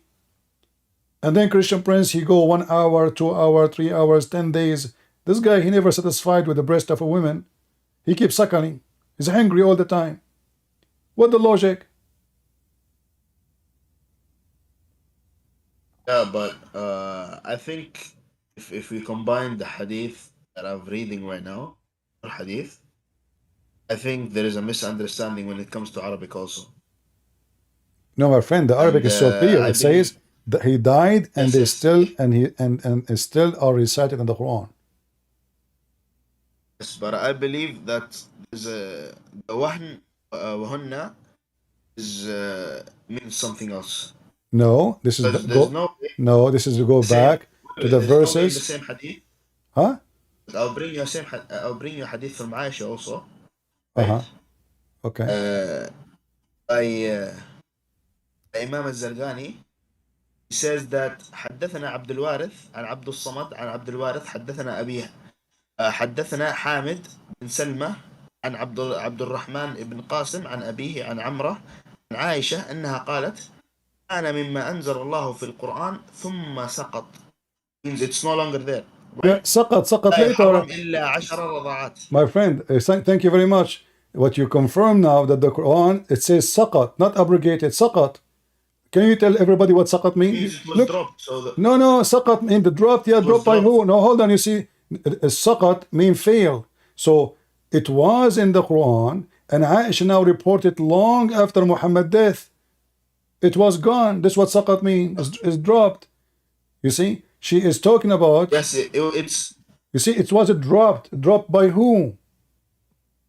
yes. By It who? was dropped in terms of By who? by verses and also the ruling. No, there's no verses. We know we are arguing about this for the last hour. What is the verses? You have Yes, no. I told you it was No. obligated by the verses. Okay, I mean, what? There's no I mean, verses anymore look about at this them. topic. Look at the magic. Every verse abrogating the other verse. All of them, they are gone. It's a magic. And what? Why you wanna delete the evidence? If there is a verse abrogating the previous verse, regardless, why you want to abrogate the verse recitation anyway? I mean, this is very funny. Let us say the rule is abrogated. Why Allah want you to forget what He just told you? If there is a wisdom in that, as long as you're Muslim, you know it's abrogated. There's no point. There's many verses in the Quran are abrogated and still you Muslim recite them, correct? No. What do you mean no? Give me an example. The mut'ah. Which the mut'ah, yes, it's obligated in terms of ruling, not the See? recitation. So now you have verses are abrogated by ruling, but you did not abrogate their recitation. So why you don't do the same with the breastfeeding for adult? And who is the one who command you to take it off from the Quran? Because you have three modes. My friend, you keep saying we have a criteria of three. obligation. You keep saying we have a three, we have four, we have seven. I don't care. I'm asking you, who is the one who gave you the command to take the recitation off? Can you give me the name? Rasul sallallahu alaihi wasallam. Where he said, don't recite it no more. If you can show me that, you are my hero. I can show Aisha says that. No, Aisha should not say that. I'll show you another hadith. You want to see it? I will My send it friend, to, you're Muslim. Ramos. You're Muslim. So only Aisha she heard something. The rest of the Muslim never heard. No, that's not how hadith works, right? No, you see, you have to say to me, the prophets say, even if Aisha, she said, the prophet said, Aisha is not your prophet. So show me the reference where it says that recitation abrogated because of the prophet command. Can you show me that? By the way, I think this is the same matan of the hadith you're opening right now. It's in different wording in terms of Arabic. My friend, no problem, but It can says uh-huh. قال زعموا أن عائشة قالت لقد كان كتاب الله عز وجل 10 رضعات ثم رد ذلك إلى 5 ولكن إن كتاب الله ما قبض مع النبي. You are reading the Shia, my مع friend. كتاب الله ما قبض مع النبي. You are reading the Shia interpretation, right? This is why it says Zamu. He's accusing them to be a bunch of liars. Yes. Yeah. He's accusing the Shias to be a bunch of liars. No, he's accusing the Sunni. This is Ibn Hammam al-San'ani. He's a Sunni hadith. Okay, he's talking. Compiler. He's okay. So okay. Give me the wording of the hadith, please. Okay, I send it to R Black. Can you send it, please, in the chat?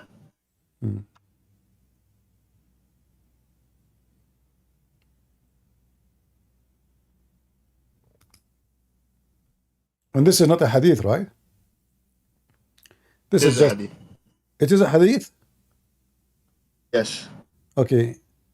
Well, enter they give it to us. Okay, here we go. I see now the page. All right. Hadith. Which one of them? 13928. Is that the one?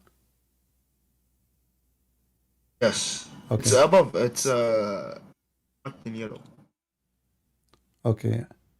10 رضعات ليجهي إذا كبر.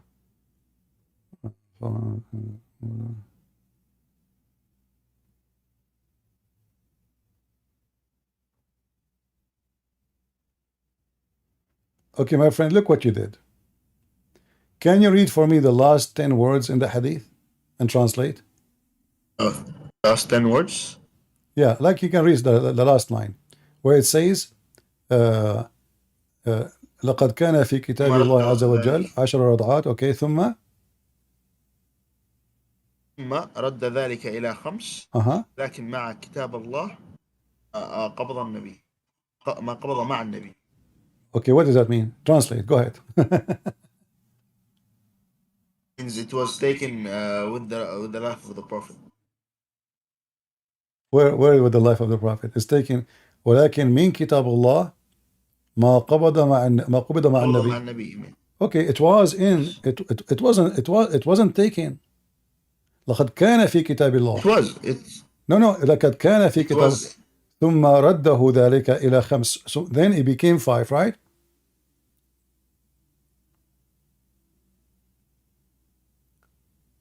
لكن من كتاب الله ما قبض.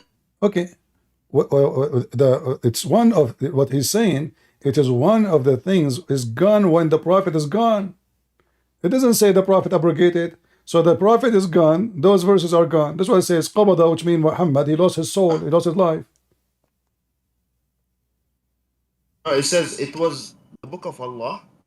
The part of it that the place where it was taken out, which is the 10 suckling or the 5 suckling, was abrogated while the Prophet was alive. Okay, you see, no, this is not it's saying, but I will go with you. Did Aisha practice this after Muhammad's death? This is why I need to check upon the sharh. No, the same page you gave me, it says there. It says Aisha, she did. So how it's abrogated, and Aisha, she's practicing it. Where's the thing? Okay, if you read with me, let us see here.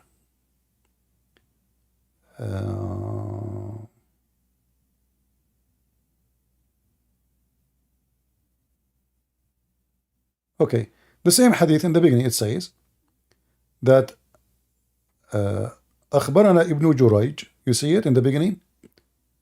Ibn Jurayj, he said to Yes. us, I heard from Nafi' that Salim, etc., from that Aisha, the wife of the Prophet, she sent her sister Kulthum, the daughter of Abu Bakr, she sent him to her sister so he can do breastfeeding. This did not Yes. happen in the time of Muhammad's life. This is after Muhammad's death. How do you know that? Because simply nobody is allowed to enter upon Aisha when the Muhammad is alive. This is number one. Number two, they start arguing, the wives of Muhammad, they start arguing with her about if this was only a license for Sahla or this was for all women. If Muhammad is there, he will say, don't do it. Do it or don't do it. It's abrogated. So all of this happening, Muhammad now is dead. And this is why the Muslims, they say, we don't agree with Aisha. You know, if Muhammad is alive, do you think Muhammad will stay silent about it? Or what he need to say, you know, listen, this is abrogated, it's gone, that's it. But Muhammad is dead now. So Aisha now is coming with the ruling, continue with it, and obviously it's not abrogated. And this is in the same hadith you gave me. I'll look at. All right. So look what here. There's no wisdom. There is no wisdom. The Kulthum hadith. I'll look into it. Okay. You said to me too that you like Allah, he abrogate verses because he make a verses better than the verses. Is that correct? It's not me. It's Allah who says this. How Allah make better verses? In terms of ruling in a specific context. How it can be like better? How he obligated. You see, you know what better mean? Yes, in terms of better for the people. Okay, so Allah, he made a mistake when he gave them first verse and now he decide to make it better. So what is better? No, it's how it is better to make it. on the context. How it's better to make it 5. It was 10. We make it 5. How it's better? This is why I'm not sure. I told you I don't know about the. You see, so what you are doing, you throw you throw words at me, but you have no answer, because if it's better. Oh, this is what Allah says. Yeah, but you see, but this is funny because Allah said. I know that says Allah said, but when I say to you, when you say to me, Allah make better verses, well, where is the better? Well, you know, it says the same. Breastfeeding for adult, breastfeeding for adult. 10 times we make it 5. How this is better? This is what I'm telling you. I don't know about the ruling. No, you don't know. You know the ruling already. We are studying for the last 10, like 2 hours. So now, how this is better? I have to refer back to my madhab. What is your madhab? Hanbali. Hanbali. What is the Hanbali they say about breastfeeding for adult? This is why I have to go look into it. All right. Okay. You know what? Let us. I will finish here, and you join us, and I welcome you. You're a nice guy. You are not rude. You are not using bad language, which is nice. So I really enjoy talking to you. When we started today, you're a brother. We in the beginning we mentioned about the Bible is corrupted. So I want to ask you a very simple question. Injil is sent by Allah. Injil is sent by Allah. Why Allah allow his book to be corrupted? Because he didn't specifically say that he will not corrupt it. It doesn't need to be preserved anyways. Why does it need? Don't the human who believe in it, they are not worth it? Yeah, so why we send the book? Because why we want to send the book to be a tool? The message. Message of Jesus was for specific people, not all people. For specific people, like explain. What do you mean? Who? Like Jesus, when he was sent, and all the prophets before him, Moses, Jesus, Dawood, and Ibrahim, were sent to specific nations. They're not sent to the whole world. So preserving their books will not any. So are you saying only any favor? So if he is a messenger for all mankind, his book should be preserved, right? Yes, because it's for all mankind. Okay, I will give you I will give you two names. You give me the answer for them. Was Adam a messenger for all mankind or only for a group of people? Adam was Adam was not a messenger. He was a prophet. The same. When you Messenger comes with a message. yeah, The so prophecy is not a message. Prophecy from God is not a message from God. we don't take it as and we don't use Okay, prophecies let me to give you let me classify give you the message. second. So was Adam okay? Well, you said a prophecy. So did Allah give Adam a book? No, So why you call him prophet? because he's a prophet. What is it? Prophecies. Give me one prophecy. He said. We don't have them, but So Allah declared that he's a prophet. okay, so where he decree where Allah decree that Adam is a prophet? Huh? I'll see. Wait. Okay. Adam is a prophet. Okay. We will see how the Quran make things funny.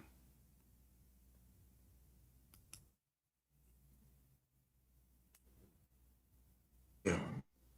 All right.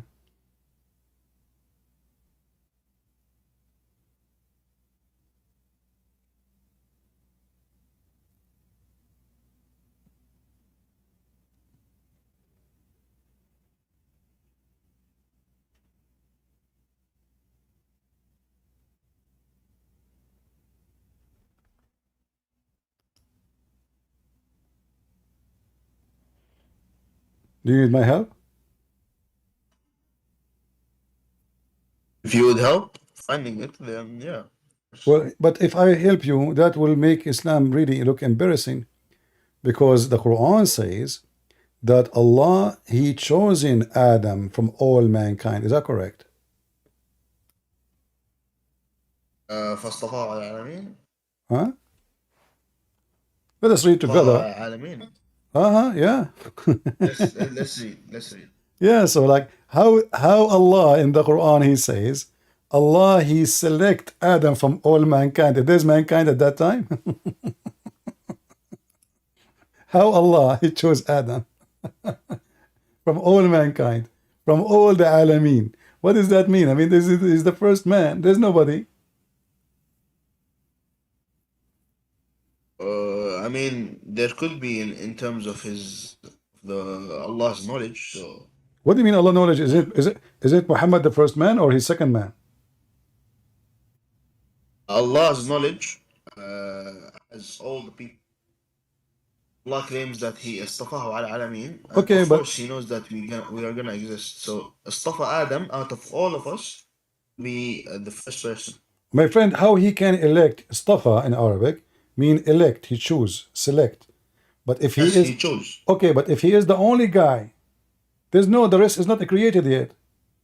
So how he chose Yes, him? it's not created, but it's No, in Allah's knowledge. what Allah knowledge? I mean, when you say I elect, he is the first man, my friend, not the last man. If Allah He chose the last man or the middle or 10 centuries after, I can say, okay, from Allah knowledge, He chose someone later. But this is the first man. So the one who made the verse here is wrong. Now, where is okay, Adam is a chosen. Where is the verse about Adam being prophet? No prophet. Nowhere it says he's a By prophet. the way, how do you know that Alamin only refers to human beings? Alameen, a human being and genie. How do you know it only refers to human beings and jinn? If there's anything else, Yes, Malaika okay. But is Adam is also was Adam sent to the but what people, but also creatures but that lived before my Adam. friend, was Adam and the names we mention here are sent to the angels or as messengers? Again? Was Adam sent to the angels as a messenger or a prophet? No. Okay, so as you know, it's obviously he's talking about between the human. Allah He favor choosing Adam and etc. and Noah and Abraham etc. from all mankind engine. There's no angels. However, we can add the angels, but that won't change anything. How Allah He chose Adam, you see the choice, it have to be from the same kind. So when I say I choose you from between the mankind, not between the genies. You're not a genie. You're not. So it's have to be from the Yeah, same but kind. alamin means everything. Okay, I will go with you. So where is in the Quran it says that Adam is a prophet? Nowhere. Allah He elect him, right? Okay, and so what? I mean, he is the first one to be created anyway. So how Adam became a prophet? Same time, let us go to the second one. You said to me the reason that the Quran is preserved because those prophets they were not messengers for all mankind. Was Abraham a messenger for all mankind? No, of course. Are you sure? Yes. All right, he's sure. I like it when a Muslim is sure. All right.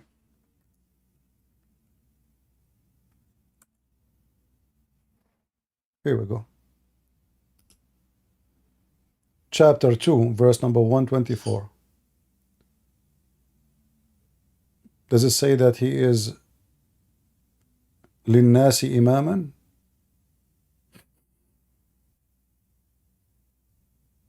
Linnas, to all mankind.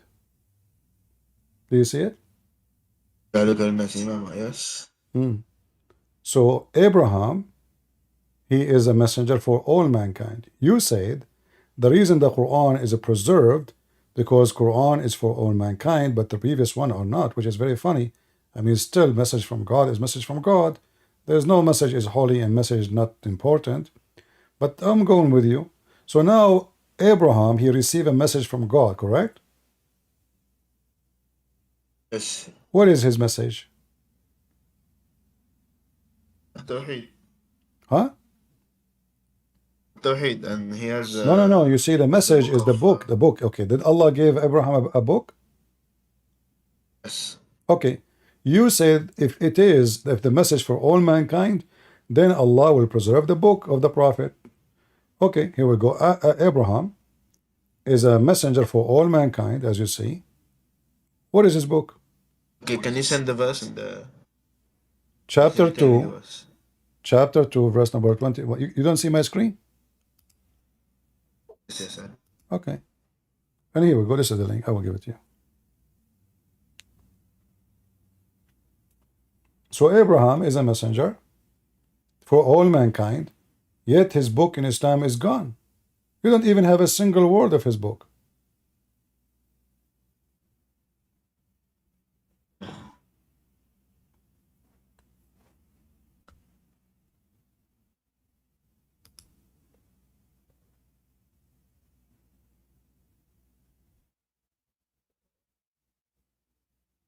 What do you think?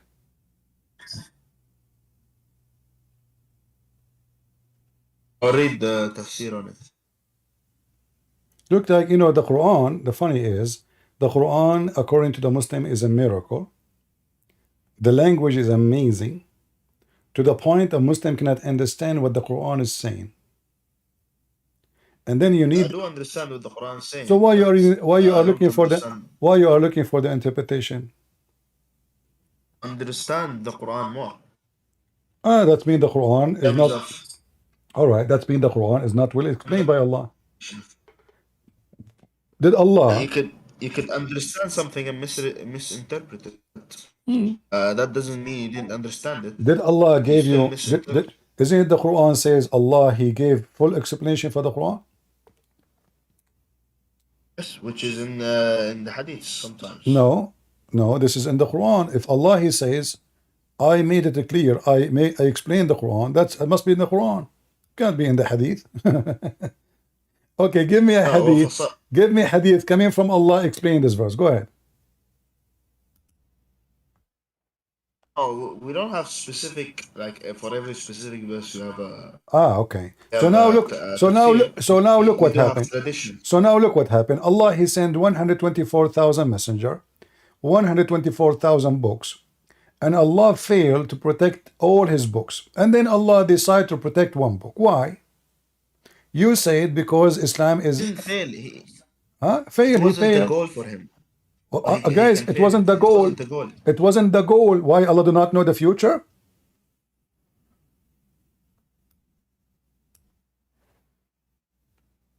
It wasn't the goal for him to preserve it. What do you mean not the goal? Allah, He don't care? It's not a goal. It's not a goal for Allah to preserve the book, right? Why it's the goal for Allah to preserve the Quran? Because the Quran is for all times. Well, Abraham was not for all time.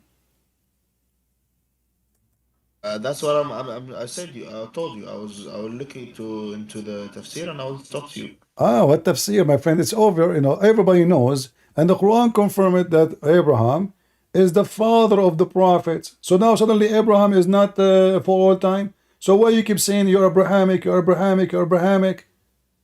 You're Abrahamic because he is the origin. Then it's not Muhammad.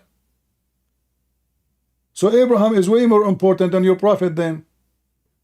So why Allah will not We say preserve? we're Abrahamic Huh? because the prophet is an Abrahamic lineage. The prophet is not Abrahamic. Okay, did your prophet circumcise himself? Oh, but he doesn't follow the rules of Abraham. But he command you to do circumcision. So he command you to do circumcision, but he himself do not circumcise. I don't know if it was some. There's a dispute on this. I believe if I can bring hadith later because I don't have them right now. But I believe there is cases that say that he was circumcised. No, Muhammad never circumcised, never. And if you say There is because sources that say if you so. say, no, there's no sources say so, no sources. When you're online next time, I'll show you. You know, Because I don't have them right remember now. when a Muslim says sources, you see, this is what I see from Muslims. When I give them sources, they say this is valid, this is not valid, this is etc. So this is my challenge for you to find me any sources which you consider as valid, showing that your prophet he did circumcise. Never. All right. And if the Muslim will say that Muhammad did not circumcise because he was old, well, according to your prophet, Abraham he did circumcision when he was 80 years old. So age is not a problem. Even he used the adze to cut his penis. By the way, why you Muslims circumcise? The prophet orders us to. But why? Why? What is the point? Because the prophet ordered. That's the primary point. No. Not the secondary. You say Those are okay. different things. You say okay. Is circumcision in the Quran? It's in the hadith. So Allah he forgot to command something he commanded to Abraham? No. He commanded us through the prophet. He doesn't need to command Okay, us he through commanded you the to Quran. the prophet, but the prophet Yes, don't do circumcision himself. Yeah, that's as I told you. Now we're going in circles. I Oh, will okay. tell So you. now the I'll Quran show is not the you book next of time. Allah. The Quran is not the book of Allah. The Hadith is the book of Allah. Each time I ask you something, you say it's in the Hadith, not in the Quran. It's not the Hadith, it's in the Quran. So now let's go back to zero. The book of Abraham, according to Muslims, is gone. Allah gave him book, it's gone. Is the message of Abraham for all mankind? In the beginning you said no. Now we agree it is yes for all mankind. In fact, he is the father of Yes, all the I prophets. don't agree. No, you have to agree. You can open the interpretation you gave me. Any interpretation you will see. Abraham was a messenger for all mankind. I mean, the verse is so clear in front of you. Okay, we'll see about that. Imaman, my friend, imaman, the nas, to all mankind. So,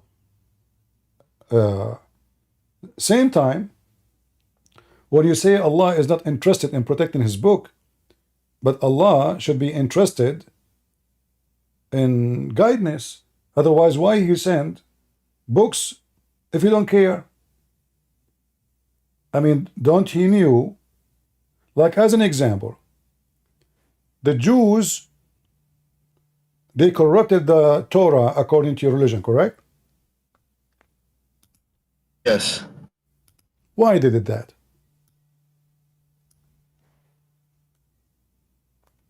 Because they wanted to just go away from But look what happened. the real faith. I ask you where we can find in the book of Allah. You keep saying to me, it's in the hadith. But look what the Quran said. Your book says that those who follow their monks and rabbis are kuffar. Do you agree? Those who follow the monks and rabbis. Those who Yes, follow of course. their monks and rabbis instead of God, they are kuffar. Yes. All right. So why you Muslim follow your monks and rabbis? Isn't it Muhammad is just a man? And you follow his command against the command of your God? I just ask you where we can find that in the Quran. You said to me it's not in the Quran.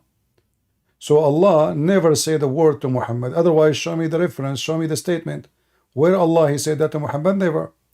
So it is you Muslims who follow the command of your monks and rabbi. And in this case, you have one monk, one rabbi. His name is Muhammad. You made him God. So here it says that they took their monks and rabbis as gods instead of Allah and the Messiah. Now here in Arabic, it's very confusing because in Arabic it says they took their monks and rabbis as gods instead of Allah and the Messiah. So Islam confirmed that the Messiah and Allah is one God. Very funny Arabic. Min dunillahi wal masih. Huh? Yes. Yeah. المسيح Yeah, how the Quran ضمير says such a, راجع. how the Quran says such a statement? They took their monks and rabbis instead of the Allah and the Messiah. Instead of Allah and the Messiah. That is a disaster. Oh. والمسيح ابن مريم. Yeah, min They are dun. You see the taking word? You see the word min dun? Min dunillahi wal masih. Min dun. They took Yes, who? but They took their monks and their rabbis as gods. Instead of who? Allah and the Messiah. yes, but الضمير المسيح ابن مريم Uh-huh. يرجع للأرباب Who said so? أحبارهم ورهبانهم. Who said so? Because firstly the واو here Uh-huh. is حرف عطف, Exactly. right? Uh-huh. So when you say دون الله والمسيح ابن مريم means المسيح ابن مريم is also taken as a أرباب. But this has never happened in Arabic. This is not kind of true because when I say they took, they took, let us say, they ate watermelon and apple instead of banana and strawberry. So I mean, obviously, they ate this instead of this. So the word instead between them and the wa here is between Allah and the Messiah. Is not going back all the way to Rabbanahum. Plus, if this is the one, Okay. Plus, if the one, if you complete the verse, it Yeah. just refutes the whole argument, basically. no, hold on. It says they are commanded to worship only one God, correct? Yes. Okay. According to you, do the Christians believe that Allah is the Messiah? The Christians, yes, they believe that Isa is Allah. So how that would debunk it? Allah and the Messiah is one God according to Islam. Because Because you believe in different Allah. no, believe you see, okay, Allah well, is, but hold on, no, it doesn't matter. We don't believe in Allah is a anyway. Trinity. No, we don't believe in Allah anyway. But when the Quran says that the Christians say that the Messiah is Allah, right? So when the Muslim they say the Christian believe in the Trinity. So if Allah is the Messiah, who is the second person and who is the third person? الثلاثة. Huh? ثالث ثلاثة. No. Who is okay? I know he's one of the three. So, but if the Messiah now is Allah, who is the second and who is the third? Which is the Father. Huh? Third is the Holy Spirit. Who is the second?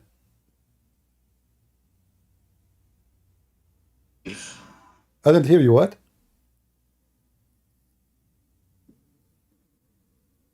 Say again. I did not hear you. You are raising your voice. third is Holy Spirit, and the second is Jesus. You hear me? How the second is Jesus? If Jesus is Allah, my friend, if Jesus is Allah, now we have the two become one. That's it. There's no, he's not, he can't be the second. So he is Allah. So if the verse saying that the Christian they disbelieve when they say the Messiah is Allah, okay, the Messiah is Allah. So who is the second person and who is the third person? So when you say to me that verse explained the previous here about their monks and their rabbis, this verse doesn't explain anything, because the Christians and the Jews, they believe, the Christians specifically, they believe that the Messiah is God. We don't believe that the Messiah is Allah. So Muhammad even giving false statement about the Christians. Obviously, he do not know what the Christian believe. Number three, he believed that Mary is part of the Trinity, which is false. Number four, he is saying that you take one God, the Messiah and Allah. And the top of that, he is saying the one who follow their monks and rabbis instead of the command of Allah, they are kuffar. But this is what you Muslim you do. You take what Muhammad say, what your scholars say, not what Allah say. The mut'ah as an example, the mut'ah never been forbidden. Never. There's tons of hadiths, all of them they are authentic. That the Prophet, he practiced it. Muslims, Caliphate, they practiced it after Muhammad's death. Then Umar is the first one to forbid it. What you Muslim do? You take what Umar command, not what your Prophet said or what your God said.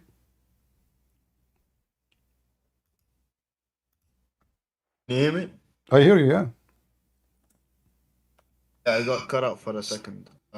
Who is the one who forbid the mut'ah? Your Prophet or Umar? I believe it's my prophet. Huh? It's my prophet who said that it's obligated also. You believe? I mean, even in the Shia sources we have this. No, this is not the Shia. They laugh at what the Sunni believe. The Shia, they practice mut'ah until now. You know. Yeah, but in their books also they have it's a. What they have? It was obligated. The one who forbid it, it was Umar.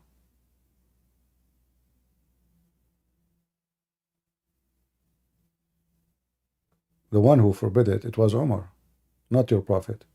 Yeah, I'll send the hadith. All right. Read this one with me. Let us show you. It's Ali ibn Abi Talib reported that Allah's messenger forbade on the day of Khaybar temporary marriage with women and eating of flesh of domestic asses. Read with me. Donkeys. Okay, read with me and see what I'm talking about. Okay. Do you see what it says? Who is the one who forbid it? Can you zoom in? There we go.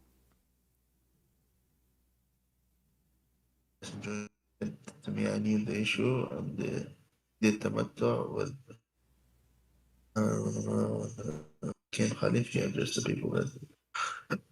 In the time of the Prophet, which means when he was alive. So now they are talking about in the time of Muhammad, when he was alive, they are doing mut'ah. And the one who forbid it is Umar. Oh, but you have another hadith which says that it was forbade. Okay. It's in Sahih Muslim. 1407F. Okay. Sahih Muslim 147. 14071. 407. 140. Okay, hold on. Sahih Muslim. Let me get it.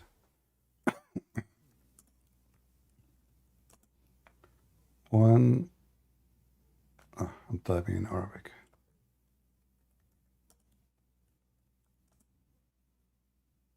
One 407. All right.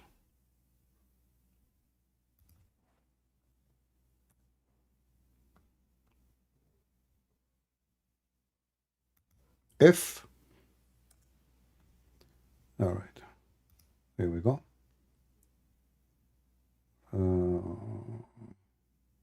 All right. You see, you just gave me Sahih Muslim, correct? Hello? Can you hear me? All right. This is Sahih Muslim, correct? Is it possible that Sahih Muslim oppose Sahih Muslim? No. No? But your understanding is flawed of the hadith. Ah, so none of what you are giving me is trustworthy then, because we cannot have a same book saying the opposite things from each other, and both are authentic. Correct? Okay, then you're not supposed to claim that it does that Umar is the one who No, like because simply forbade there it. is no proof. You see, there's no proof. Umar is the one who forbid it, and in Sahih Muslim, it says it clearly. Okay, let me show you. This is Sahih Muslim. Sahih Muslim. Let me show you. You give me Sahih Muslim, I will give you Sahih Muslim. How it's possible that the same book say the opposite? Read it. This is Sahih Muslim. Both are Sahih Muslim. Who is the one who command not to do it? Umar. Umar, he have no authority to command anything unless Muhammad is dead. So this has happened when Umar became a caliphate long after Muhammad. So if Muhammad is alive, Muhammad is the prophet, not Umar. Umar, he cannot make law. He cannot make up stories. Show me the hadith. Here we go. Umar is the one who forbade it. And this is Sahih Muslim. 1249. There's many of them actually.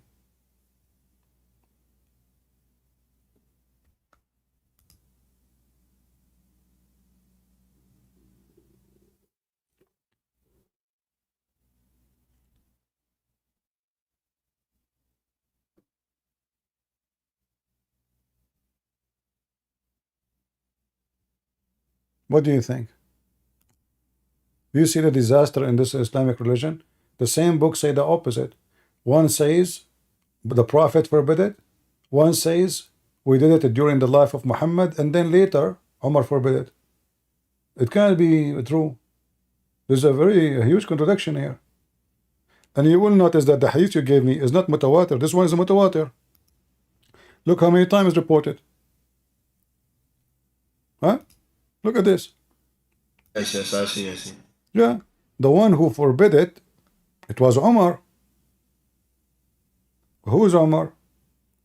So the verse about their monks and rabbis goes to you Muslims. You don't follow your prophet. You don't even follow your God. You follow Umar. You follow Uthman. You follow whoever. You don't follow Allah. I follow the Prophet. No, you don't. You don't have his statement anyway. Plus, can you tell us what kind of religion allow you to rent a woman? I just showed you, right? What you showed me? You showed me nothing. Showed you Sahih Muslim. No, there's no proof Showed you that Sahih Muslim. you show me something contradict the mutawatir. The mutawatir is saying that you did not receive anything from Muhammad. It was Umar who forbade. Okay, then the understanding of the hadith is flawed. Okay, Have to go back to the understanding. hold on. Why Allah will not give us a verse and say don't do it no more? And why Allah He allow it anyway? To rent a woman. What kind of God we have? Why would you ask me that question? I told you that we don't question God's. No, we have to question. I have to God's question because if we are talking about religion, we are talking about ethic. So what is the ethic of this God? He allow you to rent women for sex. Marriage. If I believe the religion is true, then I don't need to question the wisdom. How you come to the conclusion that this religion is true without questioning? Okay. You said we do not need to question. So how come the Quran say the following? Hatu burhanakum in kuntum sadiqin. Bring me your evidence if you are truthful. Is that correct? Yeah. Okay. So how come the Quran use a logic saying give me your proof if you are truthful, but you don't practice that? How come you cannot question your religion, but you can question the questions? That's not what I said. No, you said you don't. You said you don't question. I affirmed that this religion is true, and questioning God's wisdom because I believe that's God's wisdom would be flawed. I'm not asking you even to Because question your God wisdom. I'm asking you. I did not mention. of my I did not wisdom or mention. knowledge. I did not mention a questioning your God. I mentioned what is the reason to allow a man to rent a woman. What is the ethic in that? You want to question God. You want to question a It's prophet. based on context, by the way. If you are, It if was you in are, war.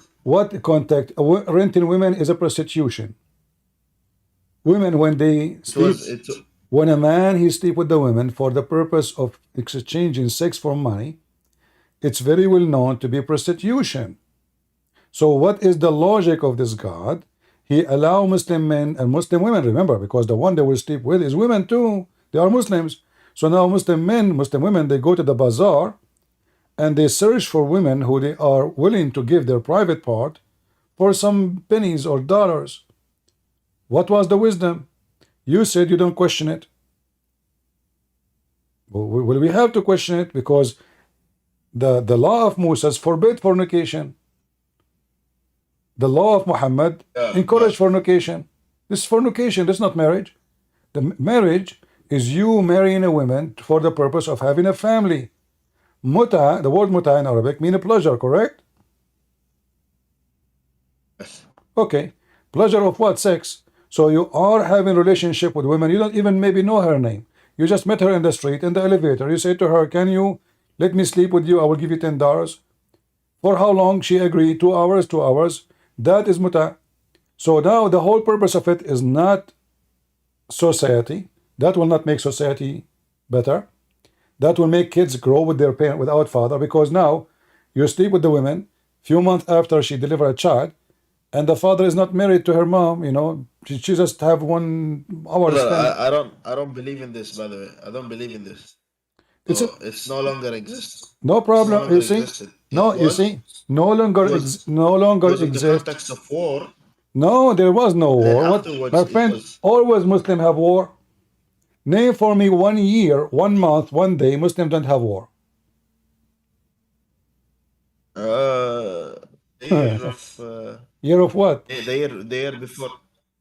Year of before the or after the. After what? There's no war. There's no war? Yeah, there is no war. No, Muhammad was preparing for war.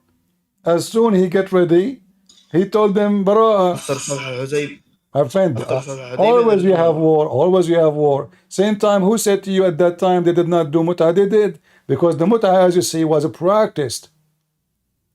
Was practiced non-stop until Umar ibn Khattab. And the Shia until now they practice mut'ah. Now we're going in circles again. Okay, hold on. You said to me that Ali he said. Understanding is flawed. You said to me that Ali he said that this war, this mut'ah forbidden by the time of Khaybar. And by the Prophet said that. Okay, so how many years your Prophet he practiced the mut'ah? The years of Khaybar. Okay, so that's it. The Jews are gone. So now you said to me, but we are talking about what? We are talking about something happened long after, and still Muhammad is doing mut'ah. Mut'ah, still practice. Why we are doing mut'ah? For what? Men they are going to war. I said men they are going to war. What this have to do? What this have to do? My friend. If I'm going to war, if I am going to war, are you saying to me during the war there was Muslim women, they come and they offer themselves for exchange of money for sex with the soldiers? This is what you're not getting. I said it was forbidden after the Battle of Khaybar. Are you this? Means that every war after Khaybar is no longer. Okay, I will go with you. I will go with you guys. He said it was allowed because of war, but now he said after every war after that it was forbidden. Okay, so why it was allowed anyway? If the Muslim they can practice war without having sex, renting women, then why we allow them first time? If it is wrong, it was yeah. It was practiced pre-Islamically. Post-Islamic. Thank you very much. Muhammad the pagan is taking something not decent, something filthy from the pagan, and he is practicing it because the pagan. Yes, it's what you said. Everybody heard you. It was something practiced. You said that. You misinterpret my words. No, you I said it it was it exist was by a the pay. pre-Islamic thing, anyways. Okay, You believe that pre-Islamic. alcohol is a pre-Islamic thing too? Alcohol is after Islam too. Yeah. So also after Islam, you have the Shias that practice it. So that Okay, doesn't mean so it's but no, let us stop. The one I ask you why you do mut'ah, you said it was because of war. But then it turned to be there's many wars happen after, but there's no mut'ah no more. So what kind of wisdom it because it says? was forbidden. If the mut'ah was happening because of war, then the mut'ah should exist as long as there is war. So if the Muslim after that they can stay without mut'ah, why Muhammad allowed them to rent? The men they came to him and they said to him, "Ana astaghsi," which means can we prevent ourselves from having sex? He said, "No, go and rent women." And not only that, he allowed them even to rent women by like a food or by a dress. Is that correct? How cheap? The women you go Not to sure her. of the hadith. Yeah, nankahu bithawb. So he go to the woman. He said to her, "I will give you this piece of fabric. You let me sleep with you, or I will give you some food."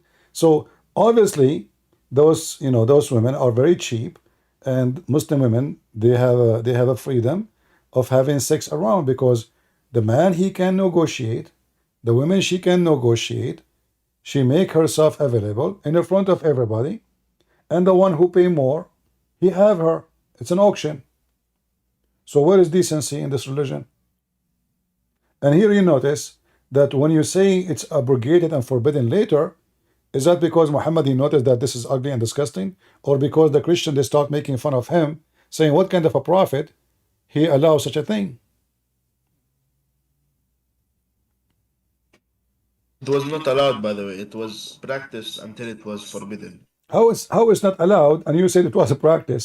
Are you saying to me Allah did not Yes, allow it it? was. It was okay. Prophet never declared it was permissible. What do you mean? It's just like alcohol. It's What just do like you alcohol. what do you mean, my friend? Alcohol was My permissible. friend, this is the verse in the Quran. What are you talking about? The Quran says you can do it. Mastamta'tum bihi. So the women who if you pay them, this is Quran chapter 4 verse 24. You are saying to me the Prophet never say so? This is a verse in the Quran. Let's read it. You know Arabic. This is where the word mut'ah coming from. فَمَسْتَمْتَعْتُمْ bihi. Bihi is their vagina.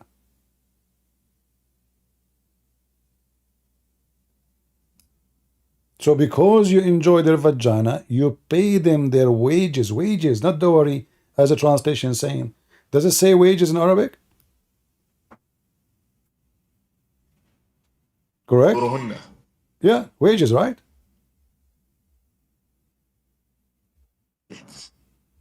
Is wages is juruhunna wages? Yes or no? Depends. What do you mean depend? It can just The Arabic no, the it Arabic can just mean the Arabic word jur, ajr, is a wages, and she is doing a service. ajr just means giving money, basically. Okay, pay them, but it says wages in Arabic. Ujur, ajr, ajir. This is wages. So those women who you enjoy their vagina, this is why a Muslim man, he will not pay unless he do the intercourse. Is that correct?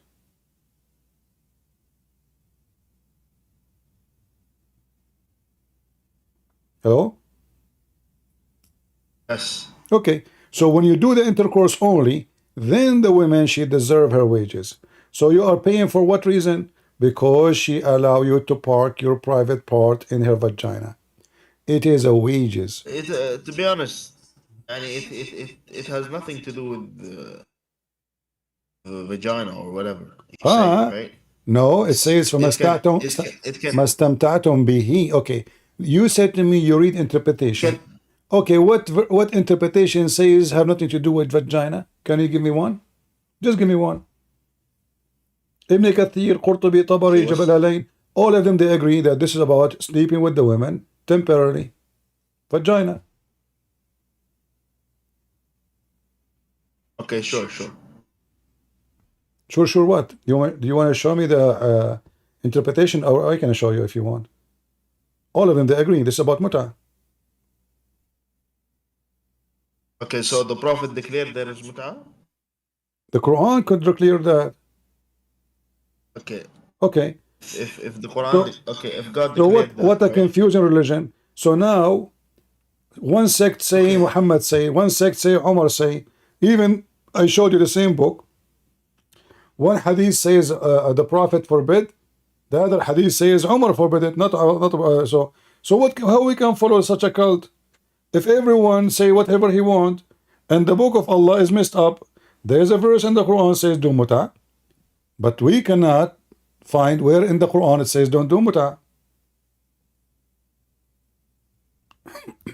Okay, no problem. I'll search in the sharh. All right, my And friend. will you be able to? Are you available tomorrow, inshallah? Well, you know, I don't believe in Allah, but God is willing. If the Lord allow me to be here, maybe tonight I will be here, but tomorrow, maybe tomorrow. Anyway, I'm losing I my don't think voice. tonight. Yeah. All I right, my don't think friend. tonight can be because it's 5 a.m. already Yeah, it's here. okay. It's okay. You know, when you can, when you come, you see me live. You're welcome to join me. And I want to say thank you, Abu Haysam, for joining us. You're a nice guy, and I hope we have a good discussion for people to learn from both sides, Christians, Muslims, and to see the truth. And as the Lord, the Messiah, he said, search for the truth, and the truth will set you free. Thank you, Abu. Assalamu alaikum. Peace. All right. You see, always we need to ask ourselves a question. If there is a God, and this God is teaching us ethic or teaching us to be filthy, so why I want to rent to women anyway? Okay, the men are at war. Okay, go get married. Have sex with your wife, and that's it. What does this temporarily mean?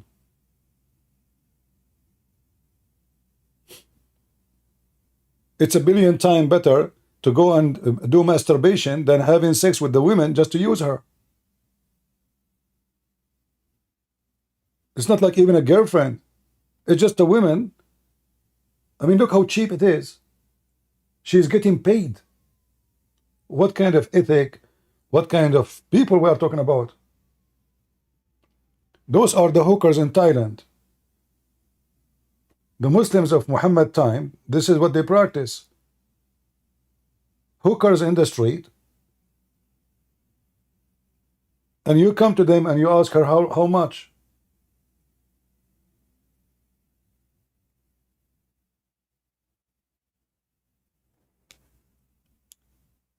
And then you'll notice how confusing this cult is. The book says something, the Quran says something, the Hadith say the opposite. Where is the religion? And the funny then, they say to you, Islam is preserved. By who? By God. And then we find the Quran is missing. Like Aisha, she said, the chapter of Al-Ahzab used to be equal to Al-Baqarah. This is alone, hundreds of verses are missing. Just one verse, one chapter. All right. I want to say thank you guys for being here. I'm losing my voice. If I could to come back again at night, I will. If not, I will try to be back tomorrow. Don't forget to subscribe and join us. And you can always join us in Patreon. It's for free. You do not need to make any donation. I know most of you are cheap. It's okay. Remember one thing. Take notes. Save reference. Educate yourself. And don't kill your time. If you are here to kill your time, go kill your time watching a movie. If you are here for education, then get education. The conversation you see in front of you is a great example of how you can debate Muslims. How they play with the words. How they try to get away from answering. I don't question Allah. I don't question the wisdom of God. I don't know why. They try to get away with things. Even the one who sound nice. I mean, this guy Abu Haysam, he sound nice guy, but he always try to avoid giving the answer. I don't question Allah.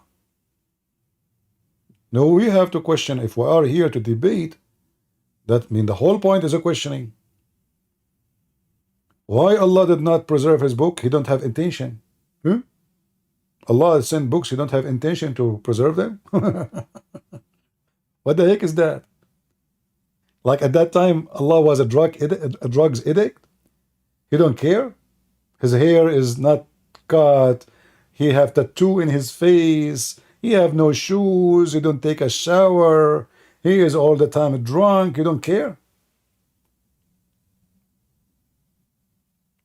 What kind of logic does religion have? Does God, he sent 124,000 prophet, 124,000 books, and then he decide at the end of the movie to preserve one, and then we find that this one does not exist. The Quran, the Muslim they have today, they don't even have a single page of it. Not a single page. Thank you all for being here. May the Lord bless you. And until we see you soon again. God is good. So is Jesus. Thank you.